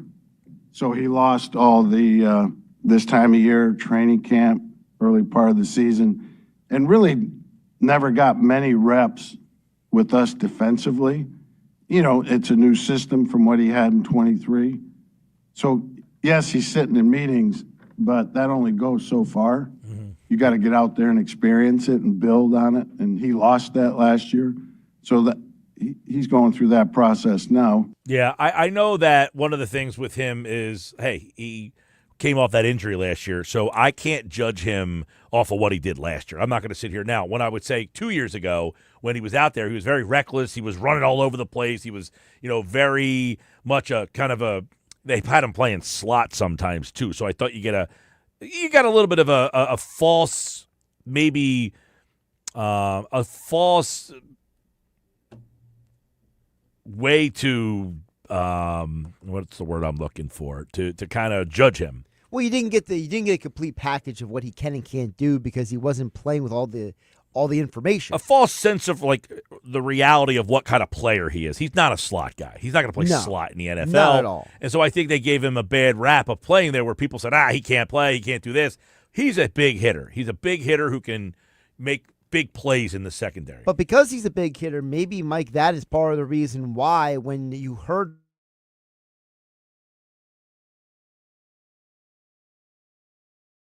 package, is there a scenario where they say, look, Cooper's the better coverage guy than Sidney Brown, but we could have a situation where Sidney Brown and Cooper DeJean on the field together in the base package, because if we're loading up against the run, you'd rather have Sidney closer to the box than Cooper DeJean. Maybe. I mean, but the Cooper DeJean playing safety thing, I think, don't you think that throws a little stuff out of, it throws a little bit of a wrench in the wheel, a little bit. A little bit, but I don't think, again, I don't interpret it as he's taking anybody's job, though. I think it's more as Fangio was saying, it depends on the defensive scheme. I would just say, if that's a way, in other words, if there's a corner that emerges, did they, the kid that I like from Colorado State, whose mind, Mac McMillan, that's a guy that I like a lot, and I'm wondering if they look at him and say, man, is this a guy that we can get away with playing some slot? And that's the way we can use Cooper as a safety guy. It's certainly possible. I think that, when they asked him about the cornerback position, he didn't really mention McMillan. He talked about Dory Jackson and Keely Ringo. Those guys are outside players, though. I understand that, but what I'm saying is that you heard him name half the team in the press conference. True. A couple times. So by not getting named, you feel he is shunned. Not shunned, but maybe he's not high on the list right now. All right, Jeff Mosher's here for Football at 4 today, and, of course, that is powered by the Inside the Birds podcast, which you can get on all podcasting platforms. Just search Inside the Birds. There he is. What's going on there, Mosher? You're laughing. You are muted. All right. There you go. I'm laughing because one of you two bozos just said Mac McMillan from Colorado State. It's Mac McWilliams from Central Florida. You guys are butchering what is going on here? Who is Mac McMillan from Colorado State? Wasn't that the guy who did the Flyers song? Mac McWilliams. Meanwhile, yes, Central Florida. Did he transfer from Colorado? I don't know, but it's McWilliams, not McMillan. Well, Former Eagle Mark McMillan, maybe? Yeah, right, exactly. Well, it's June. He got drafted, over a month ago. He's been out of sight, out of mind. You guys are the best. What's up? Well, let's talk about this Cooper DeJean stuff, right? I mean, it's pretty interesting. Let's start with that, right? First off, Fangio, I thought, was very forthcoming and gave a lot of stuff today. Not surprisingly. Yeah, very forthcoming. Very, although, I mean, the Bryce Huff question was like all about the hand and how tough it was to really get into the mix with the wrist injury when he came back. And I think Vic was as nice as he could be in talking around, getting the team getting rid of and trading him. Okay, well, that's what my takeaway was. He didn't want to bash the guy. He's out the door. He'll do fine over there per him. But I thought the Cooper DeJean stuff is at the top of the list of notes that I took was he slipped in safety not once but twice. Mm-hmm. Yeah, I mean it's and today at the OTAs, just like last week we saw him at outside corner and asked Cooper DeJean about it, and he said, "Yeah, I was told I'm going to practice there in base too." And now today he did that. Not just did Vic Fangio say it, but reporters saw that at the OTAs. So yeah, it's happening, and there's probably a variety of reasons that we can talk about why it's happening. But I tell you what, the under discussed element of this, all the discussion will be, well, what does this mean at safety? What does it mean for nickel? What does it mean for corner? How about what does it mean for Cooper DeJean to have to go from one position to another at any given practice on any given day and learn how to play that position and what Vic Fangio and the coaches want? That's a pretty tall order. Big time, and it tells you what they think of him, though, the fact that they think he can handle it, but also similar to what he says about Zach Bond, that, he can play either spot. I thought he was very forthcoming on two things. One, Jahad Campbell will not be ready until mid-August, which means he's going to miss training camp and probably not play in preseason games, I would imagine. I thought he said the first two preseason games, probably not, but we'll see. We'll see. Well, you're going to say, hey, welcome to the NFL, go play in the third preseason game that nobody else plays in? Didn't they do that last year with Sidney Brown? Sidney Brown in the first-round pick, a little different, or are they in the same? Well, I mean, I think that it's just the concept of you – and actually, they did it with Cooper DeJean, if I'm not mistaken, because the first preseason game came pretty quickly after he was activated onto the 53, and they got him out there for a little bit. So it doesn't take a whole much to have to play 10 to 12 snaps in a game, you know. Okay, well, I would say this then. He said mid-August for him. TBD, Nakobe Dean, a while. Didn't even compare him to Campbell, so I don't know I don't know that that's eye-popping, but I think it's a pretty apparent that don't be expecting Nakobe Dean to be playing against Dallas. Yeah, Dallas is what, week 4, 3? One. No, week 1. I'm sorry, I forgot week 1. Week 1. Wow, you're slipping today, Mac McWilliams. I know, right? Colorado State. I've been saying on Inside the Birds, and I think I've been talking to it here with you, the expectation is mid-October for Nakobe Dean. Yeah, absolutely. Like the fact, though, that so the way, though, that Fangio said, he's like, Bond can play either spot. They're playing Campbell as an ILB at this point, which would be an inside linebacker spot. So it looks like it's going to be a Campbell Bond because we're all wondering, hey, is Campbell a guy who's in your pass rushing mind as well? Mm-hmm. A lot of reps. That to me just shows you that there's going to be a ton of reps for Jeremiah Trotter Jr., especially with Campbell not being able to practice till the middle of the camp. So you got Trotter Jr. and Bond as your first teamers for quite a bit. They'll get Smile Mondone in there. Mondon. I like to Cajuanize that Mondone. He should have went to LSU, not Georgia. So we can go Mondone, the Smile Mondon, and then they'll probably, in my opinion, my educated reporter opinion, spider sense, probably add to that spot with a veteran before they get into training camp. Well, I think that's definitely, keeping an eye on that linebacker position will now be something. I thought another thing that was something today is he said it's going to be a battle at training camp and in the preseason games between the safeties. They are going to play in preseason games, which has been something we haven't seen a whole heck of a lot of. He also made the joke is some people don't think you have to practice. No, you need to practice.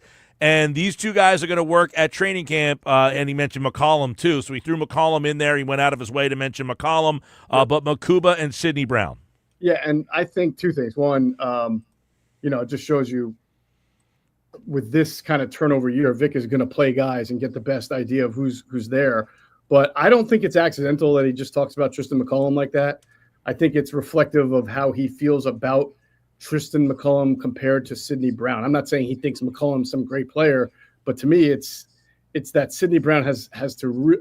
Sidney Brown's got more competition now than even realized because he's not just competing against Drew Makuba, but McCollum's there and has been there, who's ahead of him on the depth chart after last year, and now Cooper DeJean in base. So I think you're getting an idea of how Vic has felt so far about Sidney Brown. I'm not quite calling it Bryce Huff treatment, but he's certainly making him earn it, whatever it is that Sidney Brown's going to get. Yeah, and he went on to say, hey, last year, he didn't really get that many snaps here. It was 2 years ago. He basically called 2 years ago even meaningless because it was in a different system and a different time. He basically said that doesn't mean anything. Which is what we were talking about before he came on, was the fact that he was playing nickel corner, which really wasn't fair to him. No, it was not fair to him. What did you think about his answer about the edge rush? Oh, real quick on the safety. Josh brought up an interesting point, too. He said the answers today, did they kind of wipe out Justin Simmons as an option for you? No, not really. I'm not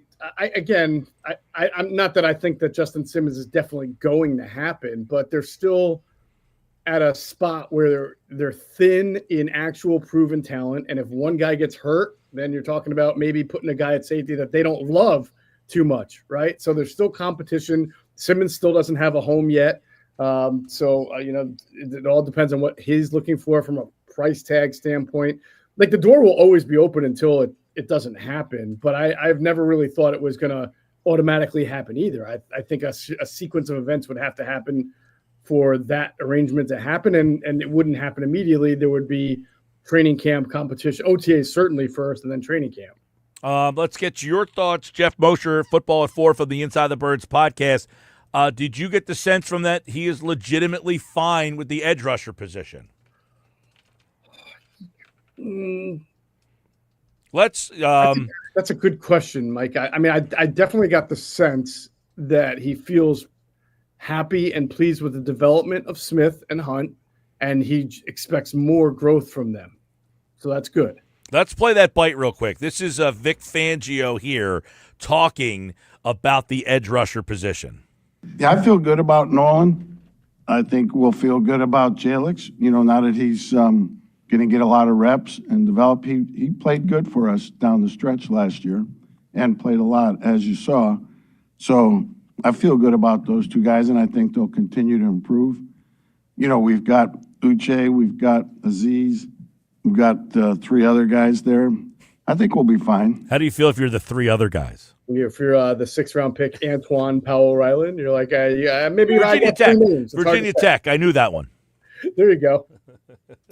So I would say he sounded like someone who thinks that there's a good potential there. But it's not slam dunk either. You know, it's interesting how he worded, I feel good about Nolan, and I think he said, we will feel good about Jalix, which makes me think he's certainly happy with what he sees, but he knows that there's a lot of room for growth there, and of course there is, and that they're anticipating seeing that. All right, Jeff Mosher, let's get a couple other quick thoughts from Fangio today. You know, one of the things Jordan Davis at the end of last season says is carried over to a great offseason. Do we expect a bigger role from Jordan Davis listening to Vic Fangio? So I had trouble reconciling what he was saying about Jordan Davis, and I'm not saying he wasn't being honest, but he certainly was very praiseworthy of how much better Jordan Davis looked in practice and then in the games over the second half of the season. And so I guess what I have trouble reconciling is, well, why weren't you playing him that much then? I mean, you were still relegating him to basically base defense, which, as he told you in the press conference, was like 160 snaps all year. So what's that, like 10 a game? Less. So I don't know what kind of role that Jordan Davis can occupy that's even bigger, because they're going to be in nickel a lot. They're going to want to rush the passer, and they got 2 guys at least in Jordan Davis and Moro Ojomo, and even the kid they picked in the 4th round, Ty Robinson, who are probably going to have a little more pass rush juice than Jordan Davis. So where in your 4-man rush are you finding more opportunities for Jordan Davis when you already have Carter and Ojomo and all those edges that we talked about? Some of them who can move inside probably and rush the passer. So we'll see. I guess we'll just have to see as it goes on. And he was realistic. We'll leave on this, that, you know, there was a lot of turnover from last year, the year before to last year, and that it's similar again this year, that there's a lot of turnover. That's something that he kind of said, hey, we had plenty of guys last year we didn't know a lot about. Yeah, and I thought that was a really good analogy. Now, I would say that if you're like going to really grill him and be a cynic and go back and forth, you're going to be like, oh, well, so we should expect every year you're going to have somebody like Zach Bond emerge from somebody who nobody's ever heard of into a defensive player of the year, because that's what it took. You know, that's what made that defense so unbelievable, along with Cooper DeJean getting in there. So are we now going to assume that Makuba as a 2nd-round pick is going to go in there and play as the same level that Cooper played in last year, and that somebody they signed or brought in is going to play at the same level as Bond did? That's where you have to stop and say, that's probably not going to happen. That doesn't mean you can't be a very good defense, but he is right that last year there were a lot of question marks, and they came back with really positive answers, and he's going to do his best to make sure the question marks this year do the same.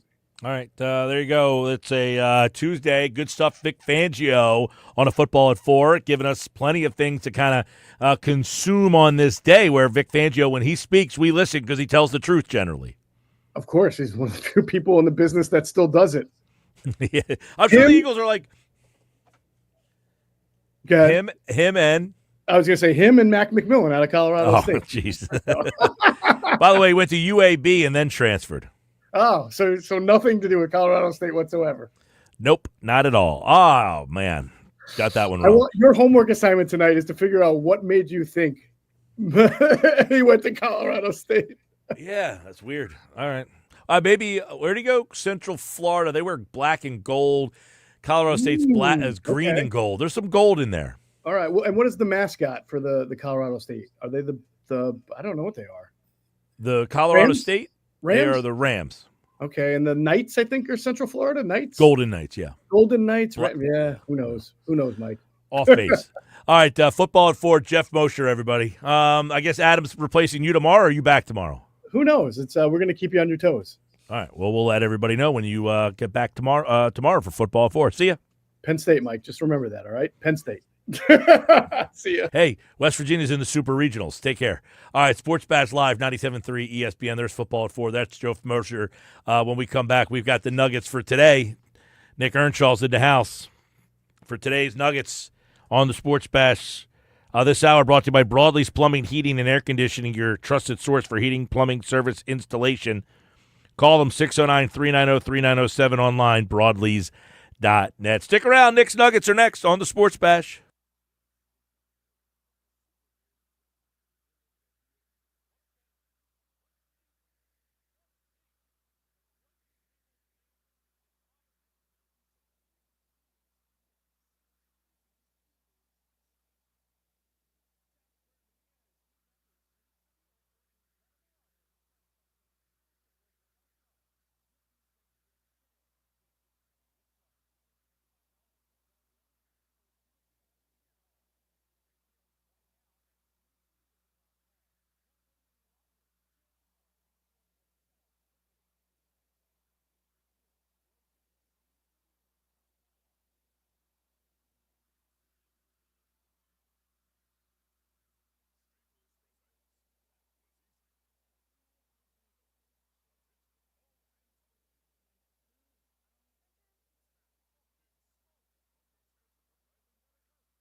All right, 433 Sports Bash Live, 97.3 ESPN, the 97.3 ESPN free mobile app, live video, streaming on the Twitter X platform, YouTube at Mike Gill Show. Nick Earnshaw is back for today's Nuggets. They're brought to you by the Hub, gear that works as hard as you do. He is producer of the Locker Room Weekends on 97.3 ESPN. He is also the host of the Shift podcast, and he is the nicest man alive. He is Nick Earnshaw right now on the Sports Bash on 97.3 ESPN with today's Nuggets. What's up, Nuggets? What's going on, Mike? I have to say, I didn't get to hear it live in the beginning of the show. I was in a meeting. But I got to say thank you guys for the kind words, first of all. It was very nice. It touched me a little bit. I almost shed a tear listening to that. I'm not going to lie. I almost shed a tear. It was very nice. It was very Nick nice Earnshaw, from you and John. the nicest man we know. It was fantastic. I do have to address a couple of things, though, from that little conversation you did have. I laugh at everything. I think I'm just a very unserious person. I feel like nothing is too serious. You can't take everything too serious. So I got to laugh at everything. Everything, you got to find the joy in it, Mike. You got to find the joy in life and everything. That's just the way I look at it, I think. That is fine. That is great. I said, but you understand my point was then you put the other person in a uncomfortable situation where they feel like a jerk. You're not a jerk. You just, that's me, I think. I just laugh at everything. I think I find things very funny and unserious because I look at it through a sitcom lens. I've had people tell me I live my life like Seinfeld and that I live in a sitcom and nothing's real to me. So that's essentially how I go about my day. And I think it rings true for the most part. Well, guess what? You can keep on laughing along. And if I find it funny, I'll let you know. All right, just let me know. You can laugh along with me too, Mike. You and Josh are always welcome to laugh along. Josh laughs the second most out of everybody I know. He does. He's a big laugher. He'll laugh at everything too. So I think, he did say that's why we get along. I'm very easygoing. It's not. I agree. It's not difficult. If you get me mad like Trey Turner, like there's things in sports that aggravate me. I get very aggravated. And Trey Turner, is funny. Playing defense. Sports anger me. I'm very laid back, very easy going. You really got to push my buttons to get me going. Yeah. And sports just doesn't generally get me there. It does. To me, I just like sports as a release. I don't get angry about stuff like that. Like Trey Turner, I can have opinion.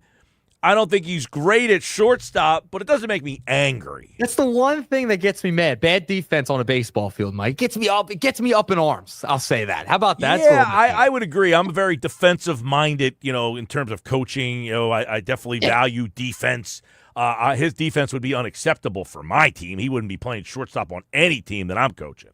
Yeah, you're dang right. You're dang right. He wouldn't be playing on your team at shortstop. That's for sure. All right, we got to get along. That was nugget number one. We were talking about a little bit of laughing at everything and just have a good time. All right, nugget number two. We'll talk about the New York Knicks. This was a little bit of a stunner, okay? This is an NBA-wide problem. It's the biggest news of the day so far. Tom Thibodeau got fired, Mike Gill. Fired after getting his team to the Eastern Conference Finals. I mean, he had a contract extension through the 27-28 season with $30 million guaranteed. They got to buy him out of that now. I mean, they got past the second round for the first time in 25 years, and you're going to fire him after a season like that? They've been in the playoffs for how long? He's helped rejuvenate the New York Knicks franchise, and now they're going to fire him? This has written all over it? James Dolan. This has him, a decision he made, written all over it, Mike. Now listen, I was stunned to see this. Stunned. I'm a little surprised, but listen, I give Dolan a little bit of credit here. Like, if you're saying this is who we are, we're not getting any better. I'm not saying it's the right decision. I didn't like this. I didn't like the moves they made in the offseason. I thought they got more talent, but I didn't think they got a better team, and I thought they tried to take some shortcuts. I think that they tried to go from second round out to the NBA Finals in 1 year, and that's hard to do sometimes. You got to kind of go through the process. I think they wanted to skip the line in the process by trading for Cat and then trading all their draft picks for Bridges. That told me it smelled a little bit of desperation. The Bridges trade is going to blow up in their face. They're already going to try to trade him now because they don't want to sign him to that extension. And how many draft picks did they give up to get him? Oh, gosh. Wasn't it 5? I think it was 5 draft picks, wasn't it? I think at least 3 first-rounders. Yeah, I mean, they gave up a ton to get Mikal Bridges. I don't know. I thought that was fascinating. And you know what? You know what this move reminds me of? Do you remember when Dwayne Casey got fired from Toronto after leading that team? And then that's when Nick Nurse got the job, I believe, right? Yes, Nurse got the job after Casey got fired. Yes. He was coach of the year. Casey won coach of the year that year and got fired. That just shows you where the NBA is at. You can get as far as the Eastern Conference Finals. You could be the coach of the year with the best coach of the entire season and still get fired. Now, we know what this is going to do, Mike. We know what this is going to do. The rumblings, everyone on social media is talking about it. We know who is out there who's retired, and we know the college that apparently half the Knicks roster played for. I mean, it makes a lot of sense if Jay Wright's name is in the discussion. I mean, could they pull him out of retirement, Mike? I don't see it happening. I think you're going to hear it. It's all the connections with the Villanova guys, but I don't think Jay Wright. I listen to Jay Wright on podcasts. I just don't think he wants to coach anymore. I could be totally wrong on that. He seems very much now. Maybe he doesn't want to coach the college game, but the indication I got, I listened to him on a couple podcasts pretty recently, by the way, is that I just don't think he wants to coach anymore. I think he's kind of done with it. Yeah, I'd be fascinated if he was the guy to do it. It'd be crazy. Now, Mike Malone is out there too. Denver just got rid of him at the end of the season. That was another wild one as well. Now, what's crazier, the Malone firing or the Thibodeau firing? That's fascinating. Well, obviously the Malone. I mean, he won a title. Thibodeau hasn't done that. I mean, but look, Thibodeau seemed to be a great kind of poster child for the Knicks. But I would ask, the Knicks, do they want to be this grindy, defensive-minded team that, or did they want to, go to that? Because we were talking about this yesterday, about what the NBA is. Outrun, defend, up and down. That's not a Thibodeau style. So, did they see what these teams are doing and just say, Tom Thibodeau is just not that guy. He's good for our style, but can our style win? Yeah, I mean, I think it seems like their thinking and their idea is, let's get away from this. And this is probably our max where we could go. This is our ceiling with him as the head coach. They want to try something else. It's shocking because it seems like a lot of the players did like Thibodeau. So that's another aspect of this, but it feels like it has a lot of James Dolan written all over this. But, it's all right. The Knicks fans are in shambles. They're like Cowboys fans. They celebrate after a one playoff win or a second round win, in this case for the Knicks. And then they fire their head coach. I mean, it's just this typical New York Knicks, Dallas Cowboys aura. I wouldn't put the Knicks in the Cowboys because now you're actually telling the Knicks that they've had some success in their past, which is not really accurate. That's true. But I'm talking about modern day. They don't win much. They think they're going to be good, and then all of a sudden crash. All right, moving along. Nugget number 3. I want to talk about the Phillies a little bit. I don't know if you saw this. We're all up in arms. Center field, do they bring up Justin Crawford? Trey Turner, could he move to the outfield? But yesterday on social media, I thought it was hysterical to see Johan Rojas and Brandon Marsh on a helicopter yesterday on their day off. They were just hanging around in a helicopter, acting like nothing else is going on, like their jobs could be in jeopardy or anything, Mike. I don't know. Did you see this yesterday on social media? I think Castellanos was in the helicopter too. Did not see this at all. No, did not see the helicopter ride by these guys, but they have been a helicopter duo to say the least. The two of them watching them play center field together. Yeah, they were taking a joyride on Instagram Live on Johan Rojas' account. So that was fascinating. So that brings me to my point, and I invoke Justin Crawford a little bit. I think it's time. I know I brought up the Trey stuff yesterday. That's my dream scenario. But Justin Crawford, it just feels time, Mike. I mean, he's hitting the baseball well. I feel like they're in this spot where they have all these prospects kind of waiting in the wings, whether it's the pitching staff, these younger players. Crawford has hit really well. I know it's AAA, but, I mean, you brought Rojas up from AA. At some point, you're going to have to look at it and say, we need to just give this kid a shot. Well, I don't know if you heard what we played earlier for Ruben Amaro Jr. Let's clip that bite up there, Josh, if we can. Ruben Amaro Jr. talking about, hey, this guy's hitting. Jim Salisbury said he's doing everything we've asked or they've asked. There's not much more he could do. But one thing that Ruben Amaro Jr. cautioned is how bad the pitching is at AAA. Take a listen. the AAA pitching is not very good. And then I know Otto Kemp is going nuts, and it's another guy to sort of consider to try to jumpstart a little bit. Maybe he can play some left field and add to some of the offense, perhaps. But the pitching in AAA is really not very good. I've heard that from many, many, many people that the pitching in AA is way better even. So he's saying, look, the pitching's not very good down there. Yes, he's doing everything he can, but I would ask the question is his numbers are really, really, really good. What does that mean at the big league level? I've seen so many guys come up this year, and you're like, hey, this guy's ripping it up. And you know, this is just it could go any way. You got guys ripping it up at AAA. They come up and they rip it up. They're ripping it up at AAA. They come up and then they struggle. Like Nick Kurtz, he's played about the same amount of games at AAA than he has in the majors. His numbers at AAA were ridiculous. Like I wrote them down yesterday somewhere on my paper here. He was at like 348 at AAA. Here it is. That's yesterday. That's not yesterday's notes. I don't know what I did with him. But he's at like 348 at AAA, 390 on base percentage, 7 homers. Well, in the same amount of games at the major league level, he's hitting like 240. His on base percentage is like 320. The numbers just have not translated. So if you're getting Justin Crawford up here and he's hitting 270 with a 330 on base percentage, is that really much better than what you're getting out of the two guys you got now? Not really. I understand the point there. I like the AAA pitching isn't as great, and this is why these guys are just mashing the baseball this year. But you drafted him as a first-round pick. I mean, this is a first-round pick we're talking about with Justin Crawford here, and he's doing what he's supposed to do against bad pitching. So I'd like to see him against major league hitters, or against major league pitchers, excuse me.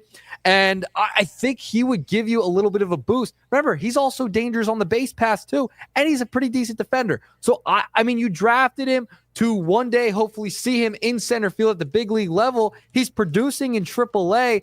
I'm not saying he's going to hit like 350 or anything like that, but if you could even get a 270, 280 hitter out of that, I would take a shot, because Rojas has not been hitting well as of late. Marsh has had an awful season so far.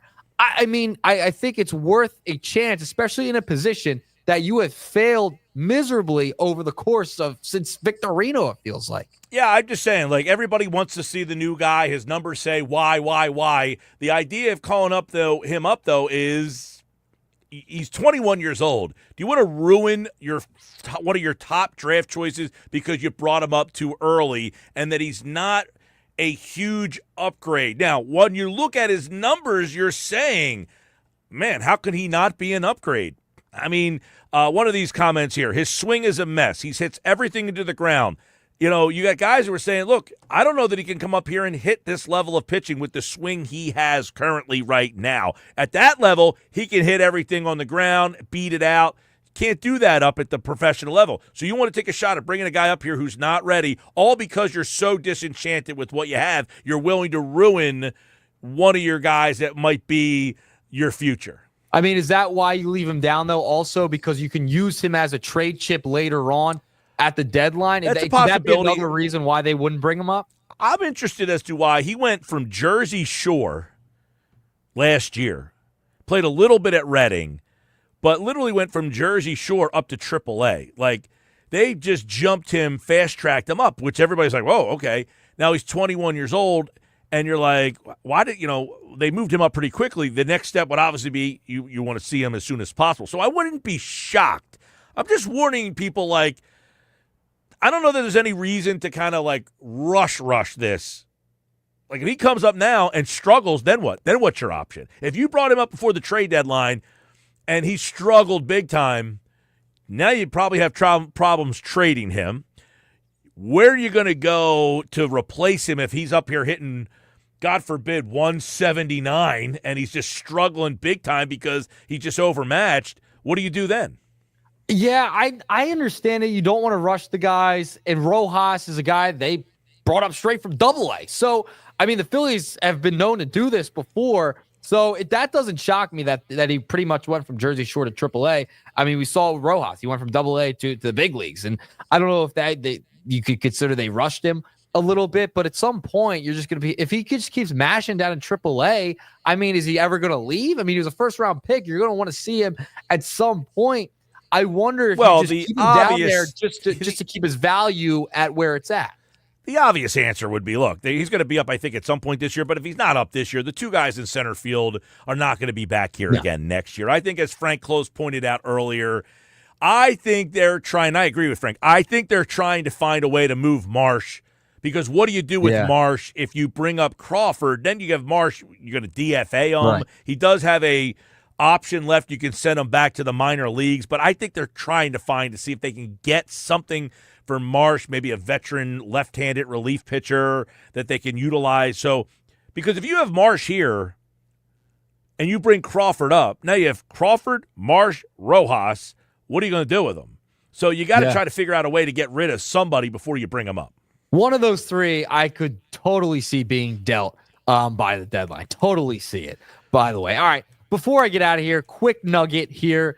Is there a chance we could see some sophomore slumps out of those top rookies next year? I just want to get your thoughts on that. I was having a conversation with a couple of people this past week, and could we see a sophomore slump? Should we be nervous about that? We got the Madden curse already hanging over our heads. Sophomore slump's another one, Mike, that we got to watch out for. You talk about the Eagles? Quinyon Mitchell. Well, Cooper the one guy you would think about is Cooper. I mean, he's been doing he's been all over the place. See him down the shore all the time. He was in Margate when I was in Margate. All right. He's in Margate. He was over at Deauville. He's over at OD. He was over at this place, that place, everywhere. I mean, everybody saw him someplace. Yeah. But not only that, you laugh a little bit like everybody goes down the shore. They have a weekend, and then. But he's doing every charity event. He was playing basketball the other day. He has been on every appearance. I mean, he has definitely done the cycle a little bit for a guy who is, now you just heard what Vic Fangio said today. They might play him at safety, corners, so he's getting thrown a lot onto his plate. So, you'd hate to see him take a little step back because he's got too much on his plate.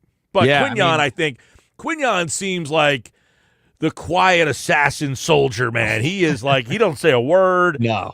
He seems like a guy that I think will only keep getting better. By the way, speaking of a corner, former Eagle Super Bowl champion Ronald Darby retired yesterday. I saw that. Shout out Darby. I remember I went to that first preseason game after he got traded to the Eagles. So how about that? Ronald Darby calls it quits. He did. And by the way, I remember Ronald Darby's career in Philadelphia almost ended before he started. He dislocated his ankle that first game against Washington. It was gruesome. Yep. You thought he'd be out for the whole season. He ended up coming back about 10 weeks later. Only played 8 games that year, but was a big factor for the Eagles winning their first ever Super Bowl. So, shout out Ronald Darby. Ronald Darby, there it is. All right, Mike. I guess 3-pack of nuggets for you today. Couple nuggets. All right. Little hot mustard sauce on the side there for me. There's Nick. And, of course, the nuggets are brought to you by the Hub Gear that works as hard as you do. Sports Bash Live, 97.3 ESPN, the 97.3 ESPN free mobile app. Live video streaming on the X platform, YouTube, at Mike Gill Show. Like, subscribe, be a part of the show. We got another hour, good hour for you coming up on the Sports Bash as we get you ready for a little Phils tonight. We got the lineup out there. Saquon Barkley hinting that he could do something that another great 2,000-yard back did. That's coming up next hour on the Sports Bash, plus the NBA Finals, the Tibbs firing, Phillies lineup up against the Blue Jays. Still hanging out with you till 6 on the Sports Bash.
All right, 5 o'clock, drive home, Sports Bash Live, 97.3 ESPN. We got another hour for you. A lot going on. The Knicks fired Tom Thibodeau. That's kind of the big news of the day there. Phillies lineup is out tonight. We hit you with that one. Pretty similar. Bryce Harper's back in the lineup tonight. He's hitting third, and that means they got a little bit more depth in the lineup. The full lineup of Phils and Blue Jays tonight, you got Stott, Turner, Harper, Schwarber, Bohm, Castellanos, Kepler, Realmuto, Marsh. Christopher Sanchez gets the start tonight. Wheeler's wife is pregnant. Therefore, Wheeler shall not pitch till Friday at the very earliest. Final hour of the show, we'll debate all the topics of the day. Rye or Cy. Ryan Rothstein's back with me. Here we go. As a lot happening. Phil's back on the diamond tonight. Got the Knicks firing their coach. What does that mean for the Knicks in the NBA? What is the messaging there? I got my thoughts on that. Vic Fangio spoke today.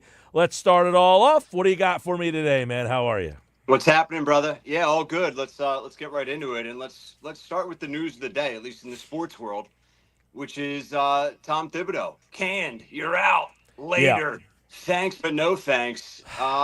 I like the move, but let's lead off with you. Do you sigh at that decision? Let's hear Mike Gill's thoughts. I don't sigh at it, and I'll tell you why. I think what we heard Miles Turner say the other day, which was the league is changing. The super team's over. These are teams that are young. They get out. They want to defend. They're, that. That's not the style that the Knicks play. They're not like this up and down. Now they do play defense. They're kind of gritty, defensive-minded, get in your face, but they're not up and down. They don't score like, you get a team with Cat and obviously Brunson, Bridges. That's a team that can get up and score. OG. They got a lot of scoring on that team, and you don't think of the Knicks as like this bucket, bucket, bucket. They were like painful to watch get buckets at times.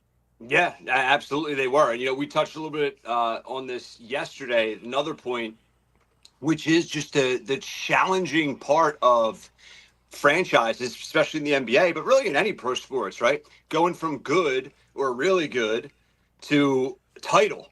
Yeah. Right. And it's a gutsy decision, right? Because even me, I agree with it. I think they needed to make this move, but it's a tough move to make because the next big question is, okay, well, who's replacing him? It is, but, there's so many, Michael Malone, championship coach, fired. Obviously, what's his name from Milwaukee? Budenholzer. He's fired. Vogel, he's fired. You ever get that text back from you? No, he still hasn't answered that. Pretty disrespectful. What he told me still haunts me, so yeah. To this day, Yeah. the Frank Vogel text that has not been responded to. But there's a lot of championship pedigree coaches. But, it seems like the new kind of thing is, hey, find some young, new guy. Like the league is changing. And I think the Knicks are seeing the league change, and they're trying to join that instead of staying back with the times. Yeah, absolutely. You have to be adaptable. You have to be willing to say, okay, we're good, but because it feels like, made mistakes. Yeah. real quick, because it feels like everything the Sixers have done has been for the era before, right? It's let's sign the 3 stars. Too late. Let's go get a former championship coach, Nick Nurse. Well, everything's changing, and now his way of coaching is kind of out the window. It's like they were a year before they did everything, and then 1 year later the league changed on them. Yeah, it did, and it's changed. It's evolved. I don't disagree with you with my next point I'm about to bring, but let's also just look at the Thunder. And they're different. We've both acknowledged that over the past couple weeks. But they have 3 stars. They've just done it differently, like Golden State-like, right? I mean, but they have 3 stars. Is that fair to say? The Thunder. Yes. Well, Shai Gilgeous-Alexander is the MVP of the league. I think that will qualify him as a star. I think so, too. Yeah. Chet Holmgren is, he's budding into a star. If you looked at his numbers and you said, 15 points a game, 8 rebounds, he's a good player. But that team is just so Jalen Williams. Is he a star? Yeah, he's not a superstar, no, but he's a really good player. Caruso, an undrafted guy, but really good player. They just have all. I would say they have 3 all-stars, right? I mean, Hartenstein's the top 4 center in the league, in my opinion. Not an all-star guy. But. I think you're right. The thing that makes them so interesting is they're young and they're growing, and they wouldn't be quote unquote stars right now, but The team won 68 games. They're pretty good. They were the 1 seed last year as well. We kind of forget the fact that they were also the 1 seed last year. They happened to get knocked out last year. Right. But they were the 1 seed last year. They won 60. They followed that up with 68 wins, and now they're in the final. So yeah, this team is on the up and up, and they're only getting better. And there's no end in sight for them. Do you think, obviously, as soon as Tibbs got fired, before we move on to some other things, but of course Jay Wright gets brought up. And I sigh at Jay Wright, dude. I don't think Jay Wright's dumb enough to come out of his great life right now, loves being on TV, to go have that headache in New York with the Knicks. Do you? I said this last hour. I listened to him on a podcast recently. I got no indication that he feels like coaching ever again. No. I mean, Jalen Brunson, that's intriguing. The Knicks, if there's a team that could make him change his mind because they got a lot of guys he obviously knows, that would be one, right? If it says, hey, if I want to take one shot at doing this again with my guys, let's do it. But other than that, I would say no. Do you think there's any chance the Pacers can win this series before we go to the next topic? Any chance they can win the series? I mean, it'd be idiotic to say no chance. I mean, I like Oklahoma City a lot. I've been pulling for them basically with no Sixers. I've been going OKC. That's kind of the team that I hope wins this whole thing. But I feel like this Pacers team has been completely disrespected almost since last year. They won the in-season tournament, and nobody gave a rat's rear end about that. Like, the in-season tournament. And that's what I'm saying. Like, are we supposed to look at that thing differently now? Because that was kind of their coming-out party. They won that thing, and they, took that seriously. And then they went to the Eastern Conference Finals last year. Like, we almost overlooked the fact that they were in the finals the Eastern Conference Finals last year. So, what did that – this team has been disrespected and overlooked for almost 2 years now. Yeah, but no, I'm going Oklahoma City in 5. Okay, yeah.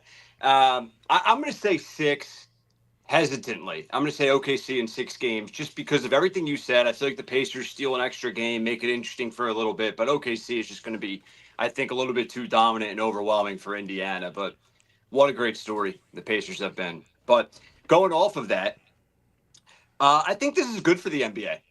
There's been a lot of talk about NBA TV ratings, for better or for worse, and obviously a lot of chatter of how the ratings are going to be garbage and this and that. And I say, just shut up with the TV ratings already. And I've heard a few other media members talk about this as well.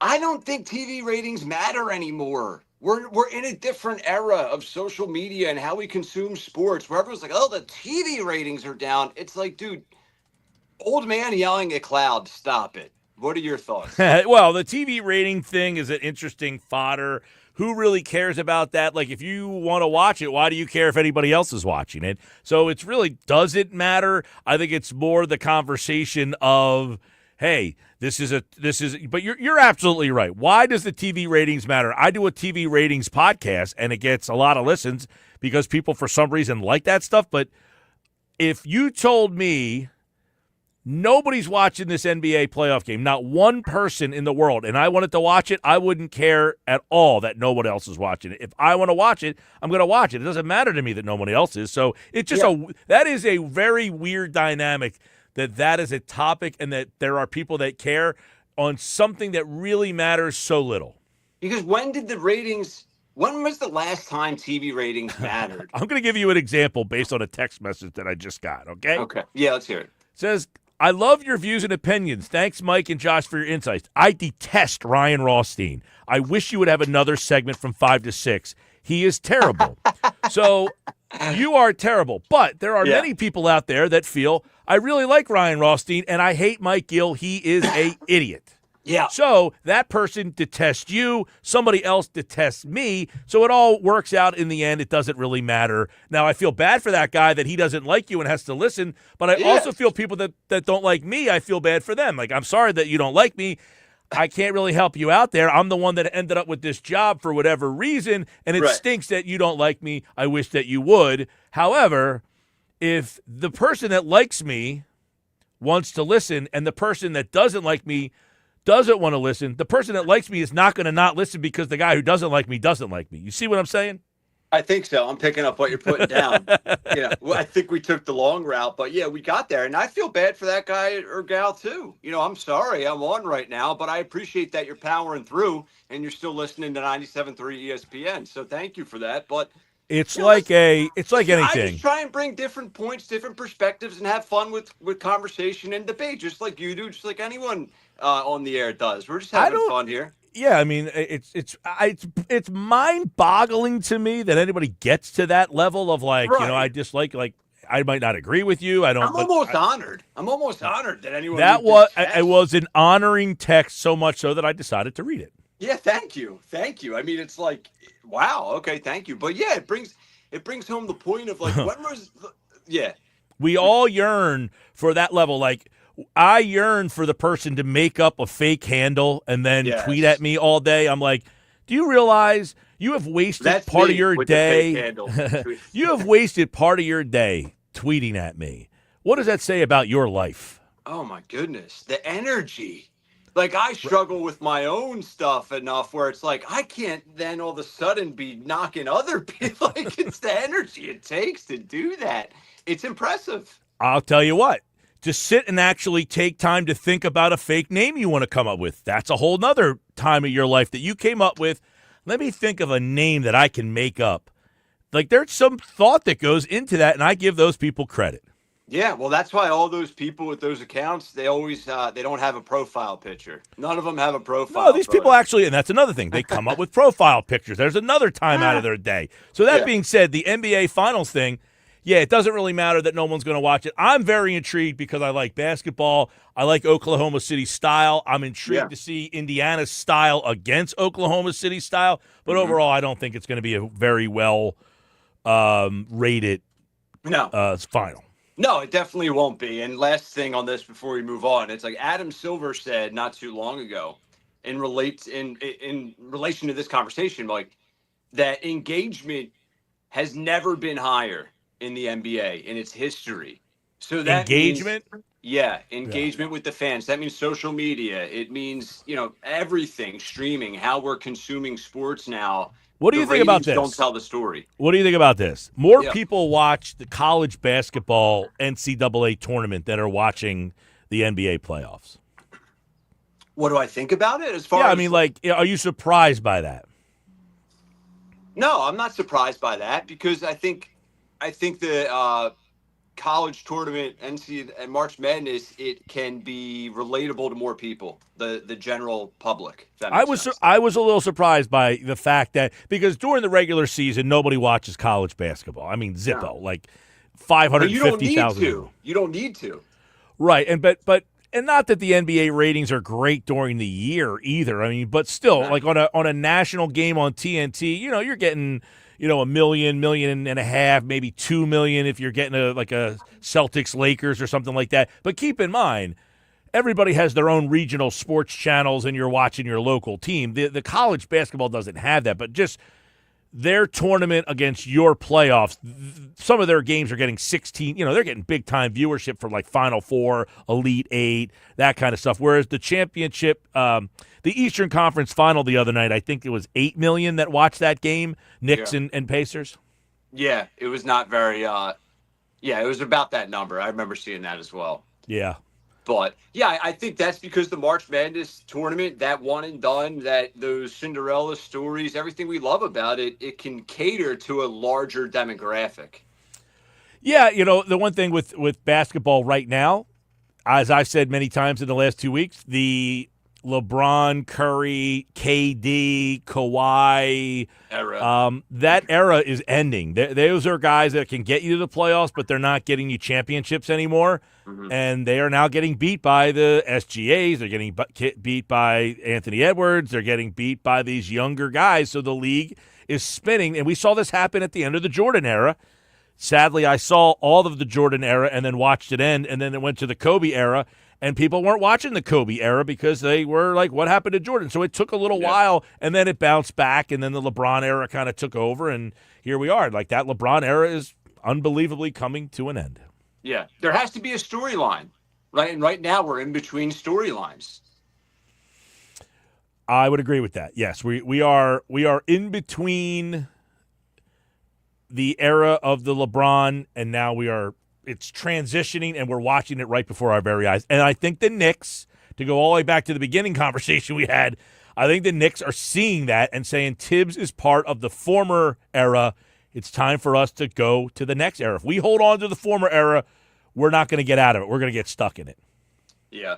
All right, we'll move forward, and we'll sort of spin off of the Knicks situation as it relates to the Sixers. And we've talked a lot about the 76ers, and obviously they have a huge decision coming up with the number 3 overall pick. And, there's been talk about possibly trading Paul George or seeing if they can swindle their way out of the Paul George contract.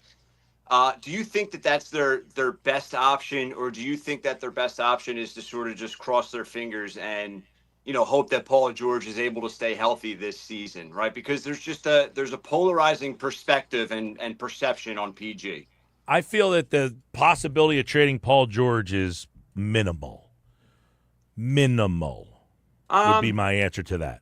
I think there's teams that you can talk into. I think teams have made worse decisions and all right. worse Then I'll give trades. you. I'll volley it back to you. Yeah. Fine. They could trade Paul George, but I'll throw the same scenario that I threw out last time. The Sixers, when I was a kid, traded Charles Barkley. Yeah. They got back Jeff Hornacek, Tim Perry, and Andrew Lang. 3 stiffs, basically. I take that back. Hornacek could play a little bit. Perry and Lang could not play. They were stiffs. All that did was basically make you mediocre for a bunch of more years. You traded Charles Barkley to become – you went from being a 50-win team to basically like a 500 team. Would you rather take the chance that Paul George has a year or 2 left in him or get back minimal players that are basically going to keep you in the 50 to – I mean, I think if the Sixers got 50 wins next year, you'd probably say that's. But you know what I'm saying. If you got back, you're basically just saying, let's end this Paul George thing. Now, remember, you have to take back the same salary, so you're stuck with the salaries of 3 or 4 players who are that they're going to make you like a 44-win team next year. Yeah, listen, as much as I hate what went down last year, if you're not getting a nice return for Paul George, whether it be draft picks, whether it be, a multiple solid, really good players, which to your point, I think is unlikely, you have to run it back. You have to run it back. And you just hope that Paul George is able to give you 65 to 70 games. Yeah, and is able to be ready for you. Yeah. Your best option is to try to run it back and hope that those guys can remain healthy unless the unthinkable happened and somebody knocked your socks off and gave you a deal that you couldn't refuse. Like, hey, we really want Paul George. We think he's going to be healthy and help us out. Right. We will give you, and I don't see that happening. No, neither do I. And I will say this. We've talked a lot about the 3rd overall pick. I think the most important thing for them to do is to keep that pick based off of the conversations you and I have had about the Thunder and even the Pacers. Is the importance of having that pick. See, I disagree. And I think that moving back, getting a pick, a little deeper, say 7, 8, 9, I think there's a player there that can still kind of help you, as we've seen all these guys in these. And if this NBA playoffs has told us anything, you don't have to be in the top 3. You don't have to be in the top 10. You can get a player. Shai Gilgeous-Alexander comes to mind. He got drafted number 11. There's plenty of examples. Halliburton, I think, was 14. You can find players in that range. So if you want to trade me a pick at 7, 8, 9, and give me a player that can help this team right now, I'm interested in that. Depending on what that looks like, I hear you. But let's also just remind ourselves of the Sixers also have, now it's not a top 20, top 15 pick. They have the 35th overall pick as well, Mike. And 35 is valuable, especially in this draft. There are some really good options at 35. So they have 2 top 35 picks right now, which is really good. They can get, listen, Maxey was what, 22nd? 28th maybe in the first round? Yes, 21st I think he was. Yeah, so it's not far off from where you got Tyrese Maxey. A lot of other Brunson was around 35, right? So you can get Brunson was 33 because I did this exercise last week where the Sixers took Landry Shamet at number 26. They could have taken Brunson, who went at 33. So yeah, they took Jared McCain at 16 last year. Like, the big thing for me is, Daryl Morey has shown a propensity to be able to uncover talent everywhere in the draft. He has picked, high, low, second round, and he's finding guys that are NBA players. So I say if I have Morey, I feel pretty good that if I move back 4 or 5 spots in the draft, that he's going to find someone that fits. Yeah, bring up Thunder again. Dort, one of their more valuable role players. He was undrafted. Alex Caruso, not picked up by the Thunder originally. He's undrafted. So we obsess over a top 5 pick, a lottery pick, rightfully so, as we should. But Morey can win this whole situation over by the pick, 35th pick, second round pick, and undrafted picks and marginal key signings in the offseason that could move the needle for the Sixers. All right, I'm gonna you sighing at this. Yeah. I'm a big process guy. I always say I would do the process again, but would you? Knowing now that, hey, maybe I don't need a top 5 pick. Maybe I don't need to be a top 3 worst team in the league. Now, seeing the league, would you lose to get a top, hopefully a top 3 pick again? Would you do that seeing what the way the league's going? Well, would I do it now, or if I had a time machine, would I do it when we did it originally? No, now. Okay. Because Now? back then the league was different. Right. Exactly. Yeah. Exactly. Just had to make sure. Because a lot of people say I wouldn't do the Sixers process again. Blah blah blah. No, now I don't think I would. Now I think there's different paths to success. But like now you can, if you have a star or if you have someone like, if you're in a situation where you have a couple guys that aren't making it work, you can maneuver yourself out of those contracts and those situations within a year or two. So yeah, I don't think you need to tank. Right, like I don't even know if the Sixers wanted to do the process. Let's say we wanted to do the process right now with the Sixers. I don't even know how they would go about it with the contracts that they're stuck in. No, I know. Yeah, but putting that all, Sure. trying to figure out how to get out of the Embiid contract, that's not happening. No, get out of the no. George contract, that's not happening. Even the Maxey contract, you can't get out of the Maxey contract, and you can't go process when you have, even if you got rid of Embiid and George, you still have Maxey's deal that you can't get. I mean, I guess theoretically someone would trade for Maxey right now. Yeah, they would. By the way, the trade has been finalized. Bryce Huff has passed his physical. Nice. The Eagles will receive a conditional 5th-round pick that can become a 4th-round pick. So how about that? You can get almost a 4th-round pick based on, I guess, I don't know what the contingents are, but that is according to Adam Schefter. It's a great trade. I certainly don't sigh at it. I think obviously a change of scenery was needed for Huff. And how he's able to get something of value in return for, what? Nothing. All right, there's segment 1. We got another one coming here. A lot going on. Phil's tonight. Got the lineup out. The Eagles news is there for you. Sports Bash is live. You can check us out on the X platform, YouTube, at Mike Gill Show. Like, share, subscribe, be a part of the show. Many ways to do it. 609-403-0973 on the text board. 609-403-0973. Christopher Sanchez starts tonight. Vic Fangio spoke today. Tyrese Maxey or Tyrese Halliburton, who you taking? Let us know. 609-403-0973. More Sports Bash next on 97.3 ESPN.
5:30 Sports Bash, 97.3 ESPN, the 97.3 ESPN free mobile app.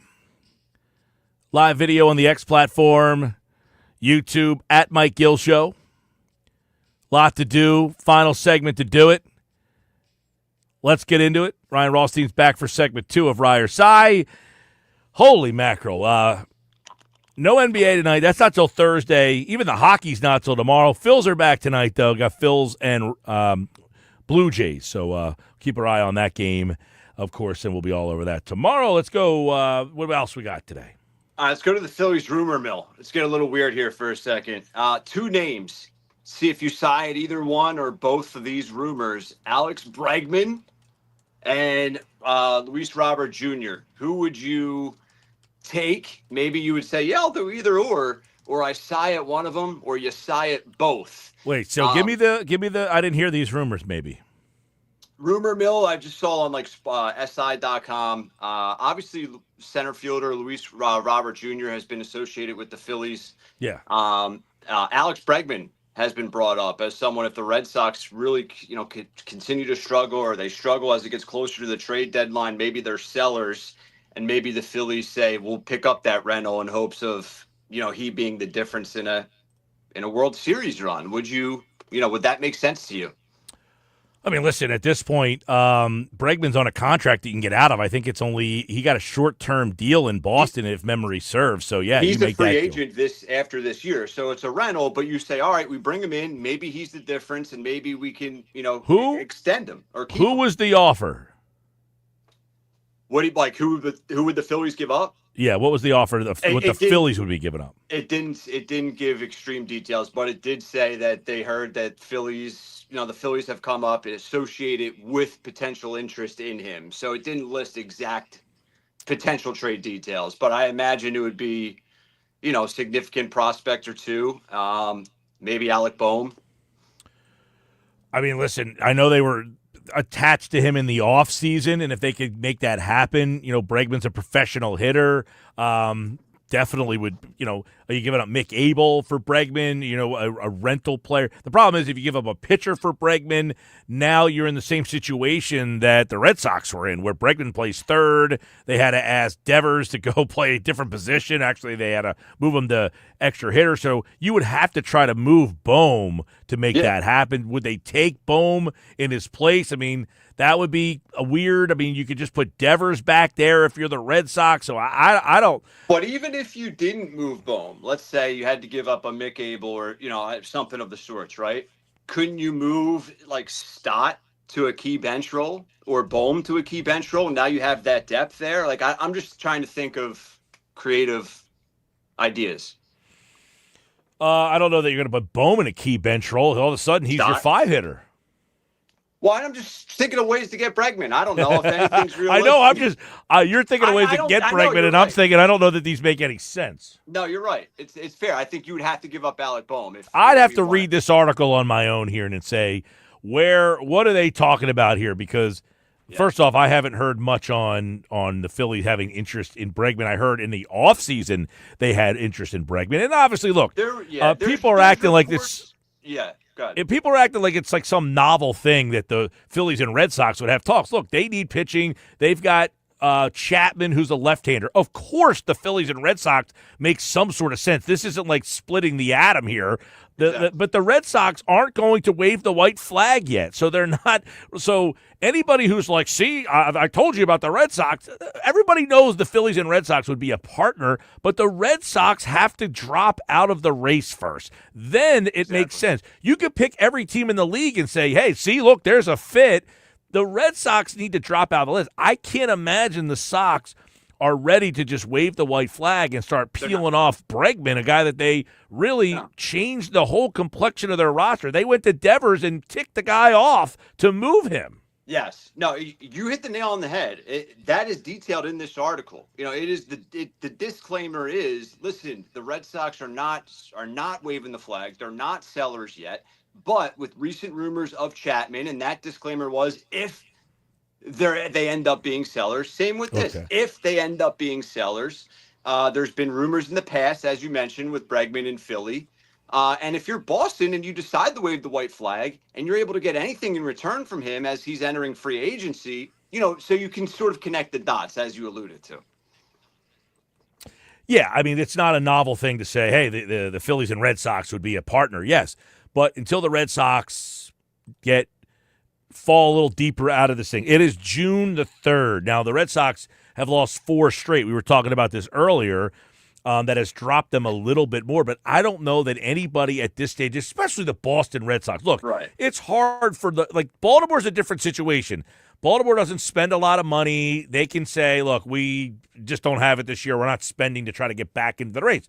The Red Sox are a little different situation. Boston, they think that they should be in the in the mix, and they're 4.5 games out right now, so they've kind of dropped 4.5 at June the 3rd. I mean, they're not trading pieces off right now.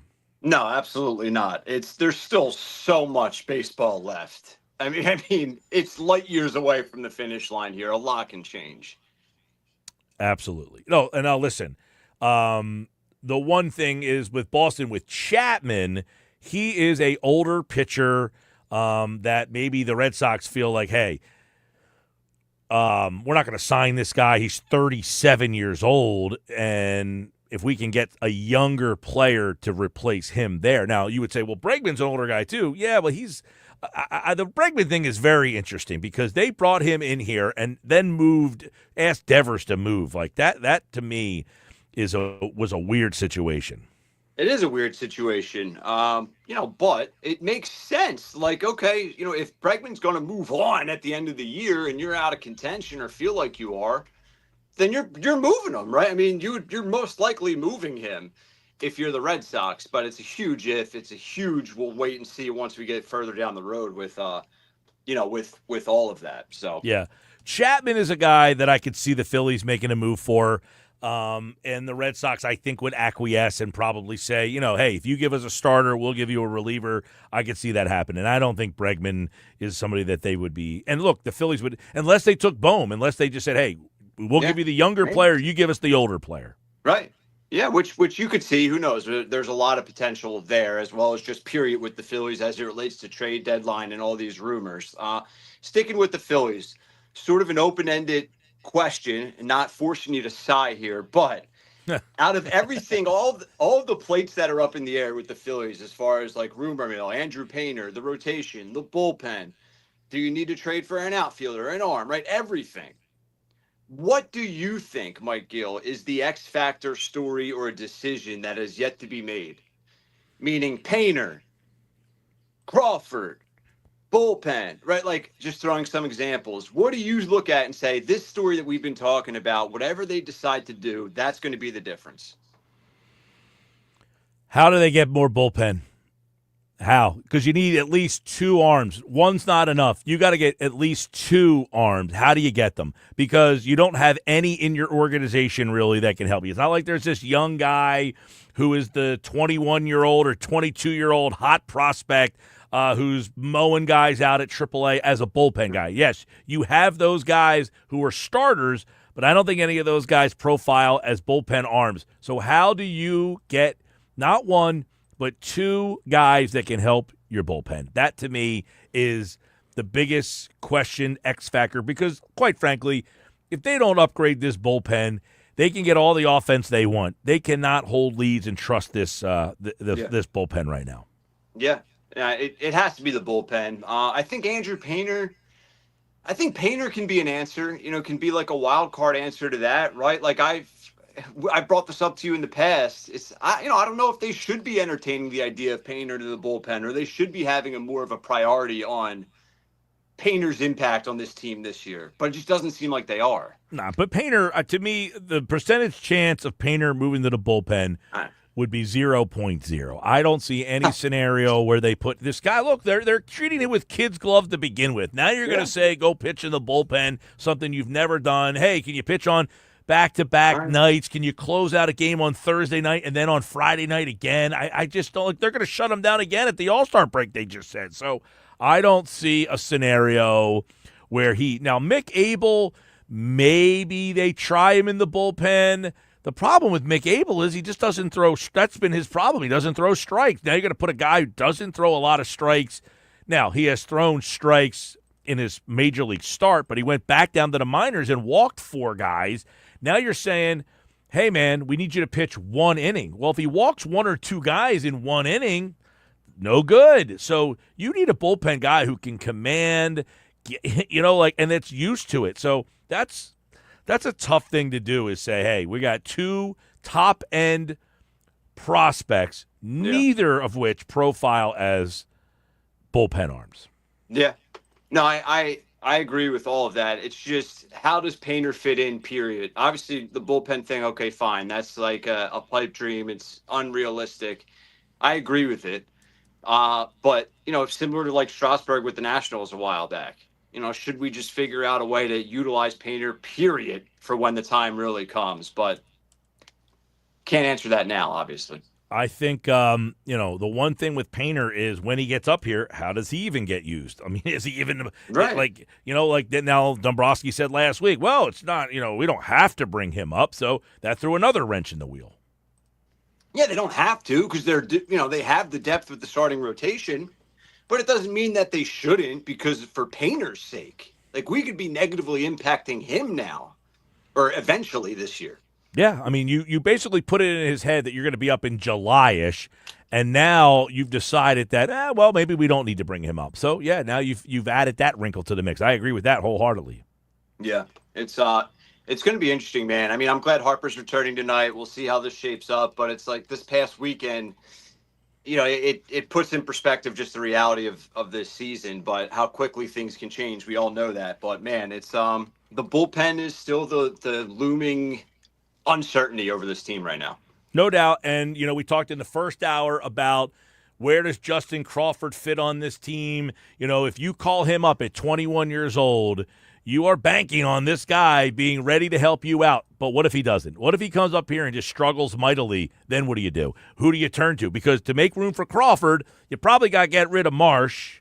You're not going to have both Marsh and Crawford, 2 left-handed guys. So somebody's going to have to leave that center field mix, whether it's Rojas or Marsh or both. And let's say you call up Crawford and he just struggles mightily. Then who do you turn to? That's a big chance you're taking. But wouldn't you take that chance if you say, all right, we can trade Rojas for a bullpen arm? Wouldn't you say, okay, we have Crawford, let's do it? If you could, yeah. I mean, people act like I think Marsh has Zippo value. Yeah, all right. Rojas minimal. I mean, there might be someone that says, hey, he's a young guy, he can run. Yeah. Maybe we can teach him to hit. But what are you getting back in return? A single-A arm? He's not going to help the big league team. I don't know, man. I think teams can look at Rojas and say, all right, he's been a commodity for the Philadelphia Phillies. A title contending team. He's a guy that's fast, can run the bases, has a glove. Like, you can sell Rojas, I think, for a bullpen arm in return. I'm not saying you're getting Mariano Rivera, but you can get something, I think, of value. Yeah, I don't agree. I don't agree with that at all. I think Rojas, and I like Rojas. Like, I'm not a Rojas hater by any stretch. He has no value. What about Crawford? Would you do something for Crawford? Yeah, I'd trade Crawford. I mean, to me, Crawford is the guy. Him and Abel are the 2 guys that I would take a shot on moving. Why? Because Crawford, and by the way, Crawford seems like, hey, why would you move him? You have a problem in center field. He's a center fielder. I get that.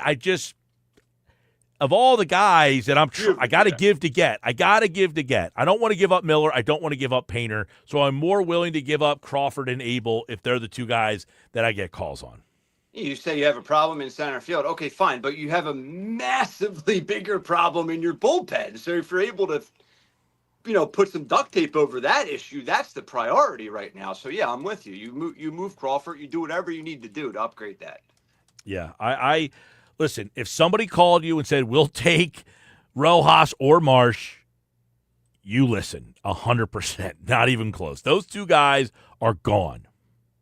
I think there's I think there's only maybe 3 or 4 guys that you say are not tradable, at least as position players. I think everyone else should be on the table. Yeah, I mean, you listen, you're not trading Harper, that we know. Trey Turner, pretty much untradeable. Nobody wants that contract. Bohm, probably middle relief value. You could probably get a middle reliever for him. Probably not a high leverage guy, but someone who's better than maybe Tanner Banks, better than Carlos, something to that level. Bohm's not untouchable, though. Bohm is... No way. Yeah. Bohm is definitely movable. Mhm. The problem with Bohm, though, is you move Bohm, what do you got left? You got no right-handed bat. He's hitting fifth in your lineup right now. How are you replacing his bat right now?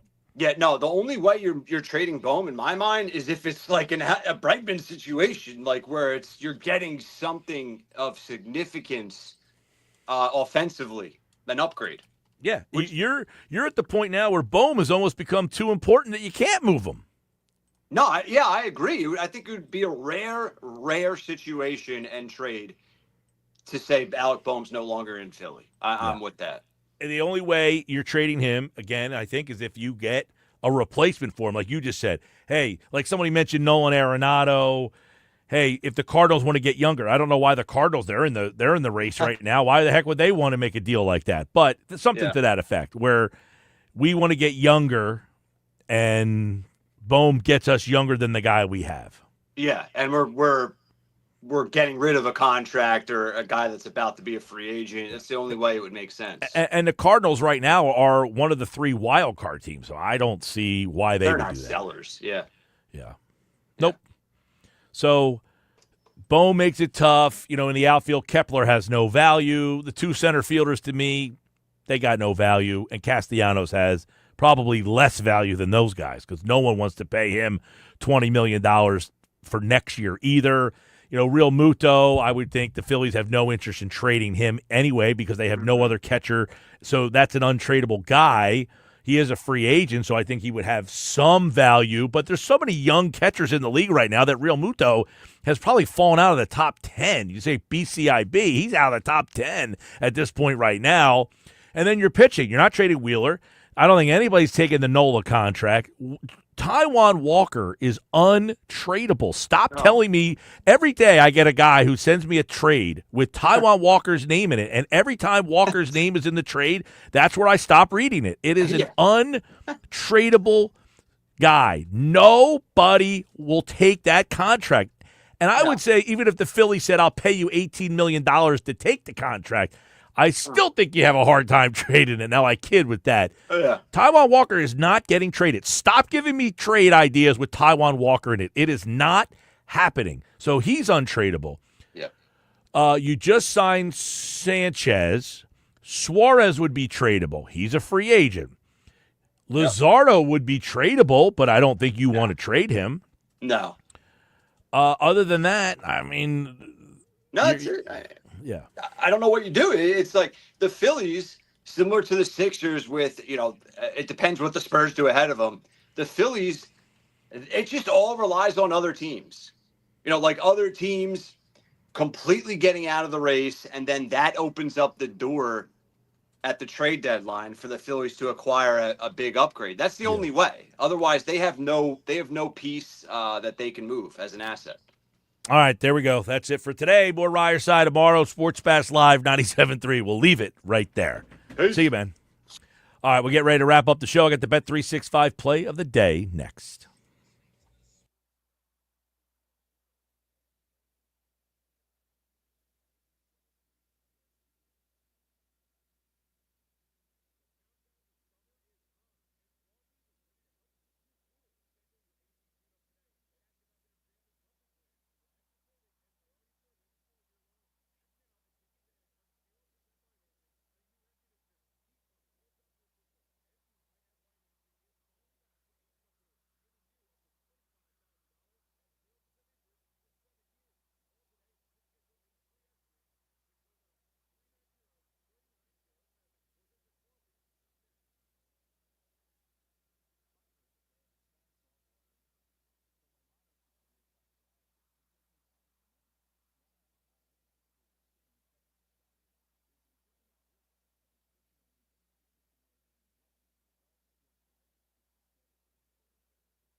All right, time now for the Bet365 play of the day. I think we had an L last night. I think we took a loss there, Josh. 2 in a row now. Yeah, even though you went to extra innings last night, you couldn't get the over 9 runs. But you were still 175, 116 and 1, but you got to break the 2-game losing streak. Let's go. I'm going to give you 2 games. They're easy ones tonight. Dodgers bounce back. Take the Dodgers tonight. And the Rockies won. They beat the Marlins. How about that, man? Did you see that story? They had 5,000 people at the game. Good for them. Those Unbelievable. 5,000 people saw a win. And the Rockies won, so there's no way they're winning 2 in a row. So I'll take the Marlins tonight as well. So give me the Rockies and give me the Dodgers. Excuse me, give me the Marlins and give me the Dodgers.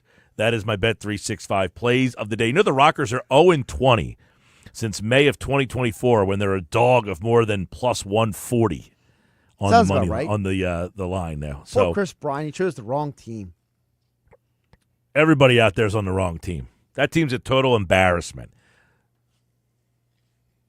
All right, that's all we got tonight. I just remember Chris Bryant could have come to Philadelphia, but he chose the Rockies in that whole fiasco. Yeah, I guess so. I guess so. All right, Sports Bash Live, 97.3 ESPN. I think if you take a look at the game tonight, the Phils got Christopher Sanchez going.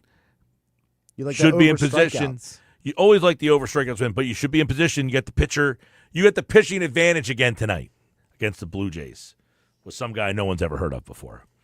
Which is why it'll be 1-1 in the 7th inning. Yeah. All right, more Sports Bash tomorrow. Josh has game night coming up next. Hey, it's a Stump the Sports Geek Wednesday tomorrow. We got tickets to see your boys. Creed will be the tickets for tomorrow's Stump the Sports Geek.